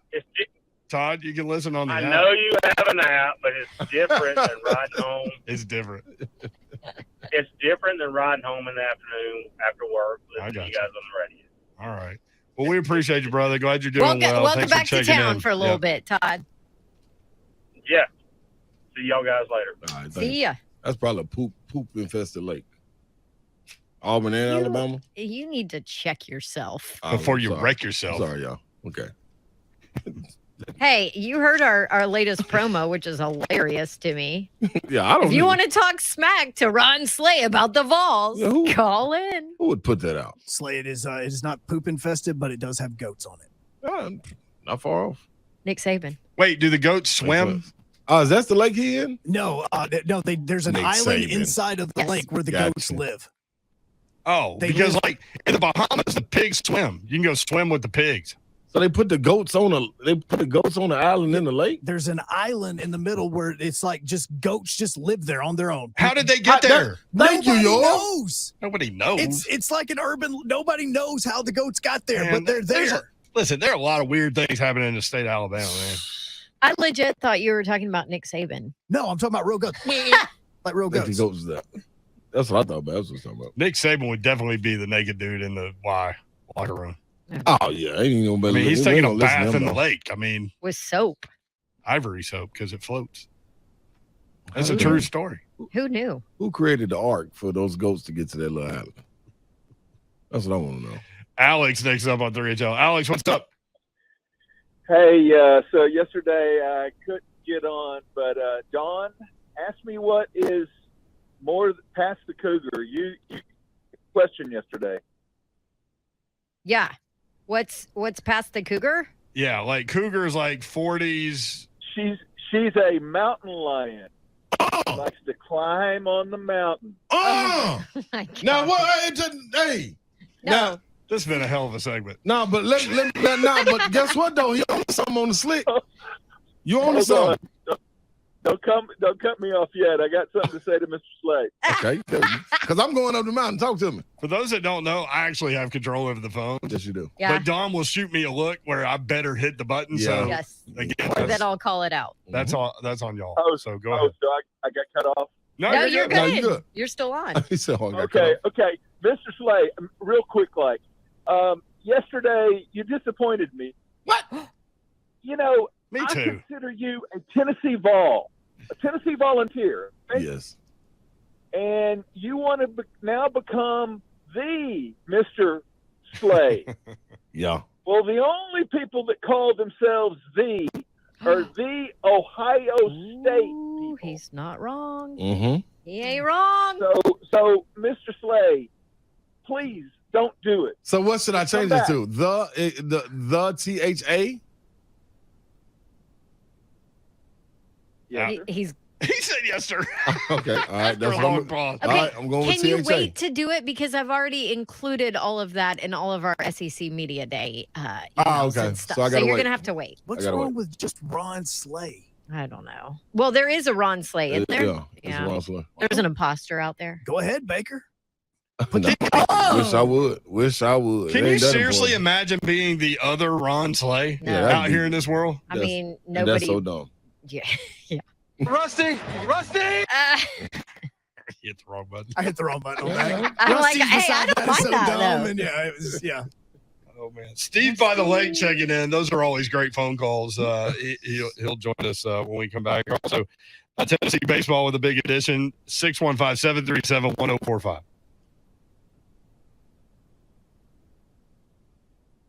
Hi, I'm Ryan Kelly. Is it time for some updates around the house?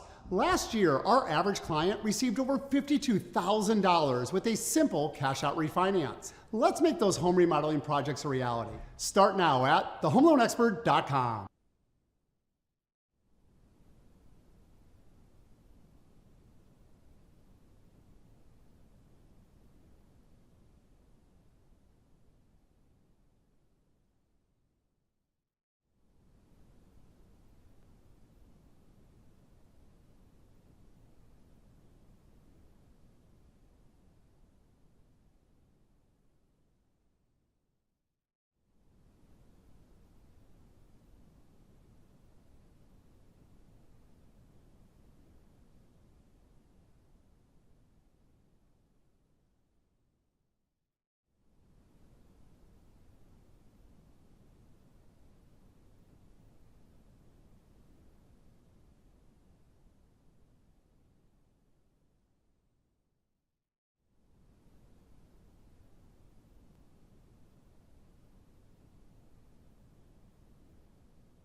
3HL on Instagram. Hit us on Zone TV. You can watch the show there. Twitter, Facebook Live. Subscribe on YouTube. And you got Twitch. Twitch, please. Did you take a shower during the break? What's going on with your hair over there? No, my hair's just still wet. It's running a little behind today, and so I've had it in a bun. Can I let the people in on a little something? All I know is if I was a woman, I would go like Sinead O'Connor because I would not want to deal with hair. Yeah, It's a pain. Lot. Just go slick back. Especially when it's buzz. curly and Oh, that's never right. used Darn. to. Yeah, I forgot she was buzz. Who am I thinking about? I don't know. Oh, what is it? Yeah, Sinead O'Connor Laura just shaved her Branigan. head. Yeah, she did. I was Whatever just happened to her? Is she still around? I think she's still, you know what? She probably lives in Nashville. She was till just now. Is this wood? It's for Micah. Well, we're not on that. What were you going to say before I interrupted you? Did you have an announcement? Yeah, an announcement. No, I You wasn't wanna say announcement. something? No, I was just going to tell you. I was asking Babs about movies, knowing that Babs don't even watch movies. I should have done. Never. Is the He Bond just asked series me. over? Yeah. What? You was related to what you were telling us. The Bond series over with. I don't know, but I love the Bond series because you can literally watch any of those one off, you know, without having seen the previous one or whatever. I hate think when do a they great job. switch it though. Like That's true. Pierce Brosnan was my guy. And Daniel Craig, that's my guy. So if it's not over with, which he, I don't know if I should tell that. Anybody with the internet knows Slay. Oh, well, he died in the last Bond movie. Oh, he said. Punk said it. Spoiler alert. Punk said everybody knows. In my defense, I honestly just said, so he's not going to do another Bond movie. I thought that's what he was about to say. No. I didn't know that he was going to drop the ending to the movie. I said that everybody with the internet knows. Yeah, But when did that come out? It's come out. It was a while ago. It was about 2 years ago. Oh, yeah. No, Yeah. It's a statute. It's like terms of endearment. Deborah Winger dies. Yeah. I mean, yeah. He announced that was going to be his last Bond Oh, movie. did he? Yes, that's why I said That's that's my what boy. I thought you were about to say. That was my boy. I love Daniel Craig. Oh. So who's going to be the new one? Don't know. I think Slay should be the new Bond. Nah, I mean, he get all slim and stuff. I just be out there at the beach with my shirt off. You know what I mean? I ain't worried about, you know what I mean? Your tank top, your white tank top. I can't call it what it Or is. in the White sauna. tank No, top. I ain't wearing that. Undershirt. No, I don't wear that. No, I'm taking all my shirt off. There's actually Vegas odds on who's going to be the next James Bond. Oh, what you got? Really? The leader is going to be Superman. See, that's what they see. Here we go. Huh? The guy that plays Superman, Henry Cavill, or See, I ain't even watched. I it. ain't even watched Jim that. Caviezel? I've not even watched that. You gotta no. Number 2 is Tom Hardy. The dude with the clothes. You may want to specify. There's a lot of dudes with clothes. Tom Hardy though. Don't they got Tom Hardy clothes? The guy that played Bane. Say it The all. guy that's playing Venom right now. Oh. Yeah. No, that he guy. too. No, He's only he like a villain. 5'4". Villain can't be. Oh, he can't be all short. He's only 5'4". Yeah, he Bane can't is? be that. He Tom Cruise was short. Yeah. He is. Yeah, but his I'm was sorry, Mission is short. Impossible. So it makes sense. Like impossible for a little Like, guy. so that makes it okay because it's Yeah, impossible. he can be in his own. He can't be Bond. He can be himself. Tom Hardy's actually 5'9", but he looks That's short. better. He's short in Well, everything. Tom Cruise is like 5'7". Yeah. He's 5'7". You're exactly right. Yeah. Same. Who's it? He's the same height Babs used to be before she went to the doctor. Correct. She found out she was 5'5". Hey man, yeah, you feel me, Sally? Yeah, I'm shirt off, belly on the glass. Listen, I ain't wearing. Hey, listen, I will say this. I got an announcement. This straight up. I'm starting to work on my core though tomorrow, y'all. Tomorrow? Why tomorrow? Because I missed today. Today was supposed to be day one. Yeah. It's only 5:50. It's only 5:50. Wait. Instead, Slay comes in, sets his stuff down, and goes, "Time for a nap." And he goes into the performance studio downstairs, which is really dark. And Yeah. there he is. He puts his slides on the ground. He's got his Yeah. socks on. Yeah. And he's laid out on the couch. Yeah. But I'm cranked up tomorrow. Instead of ab day. yeah, it was nap day. Yeah, get a nap in, man. Let's get Steve by the lake in real quick. Steve, what's up, man? What y'all doing? I don't know, man. You ever take a bath in the lake with ivory soap? I don't get in the lake. Oh, yeah. We learned about that. All they got is like old cars and dead people in the lake, right? Yeah, well, that and blood poisoning. Jeez, Steve. That's Lake Voorhees, ain't it? See you, Steve. How y'all like that? How y'all like that? You know. But I was calling about the. Y'all were talking about the golf. Yeah, the live golf. Yeah, I live on Kentucky Lake. What about bass fishing? Because I fish the American Bass Anglers. I have fished the BFL. I have fished the Bass Masters. We have several different leagues that we fish up here on Kentucky Lake. Oh, you're talking. And they're griping about 2 leagues. Yeah. I know, man. This world's a crazy place, Steve. Hold on, Steve. You live on the lake, but you don't get in the lake. You know, they put a little white ball on the ground, and I golf, and they put a little white ball on the ground, and they hit it. Well, we don't have a little white ball. We have to throw a lure in the lake and hope that we catch something. Thank you, Steve. Thanks, Steve. That's my man. Like, I listen. Go get you a bass today. Sometimes you got the gift that keeps on giving. Seriously, Steve lives on the lake but doesn't get in the lake? They can't get in there. No, he's Steve by the lake. By the lake. Not in the lake. By the lake. What about, just speaking of Steve by the lake, what about Jake from Brentwood? Hadn't heard from him in a while. Man, No, our boy, we heard from him last week. Yeah, last week, but we need him this week. He's like, Jake, where you at, Jake? That's 2 days we done been fried. You ain't even been hitting us up. Well, we ain't been fried, but maybe he's been sober. We need your fried Jake. We need your positivity, Jake. Come on. Come on, Jake. Do us like that. That was a show. I mean, we have like this compelling conversation with Shannon Terry. Outside of that, it was a show. Hey, it was a meat and bones kind of show. Yes, it was. Meat on the bone show. Slay was either 6 or 9 when he couldn't be 35. That's right. what we learned. All right. Back at it tomorrow. Love y'all. After party next on 104.5 The Zone.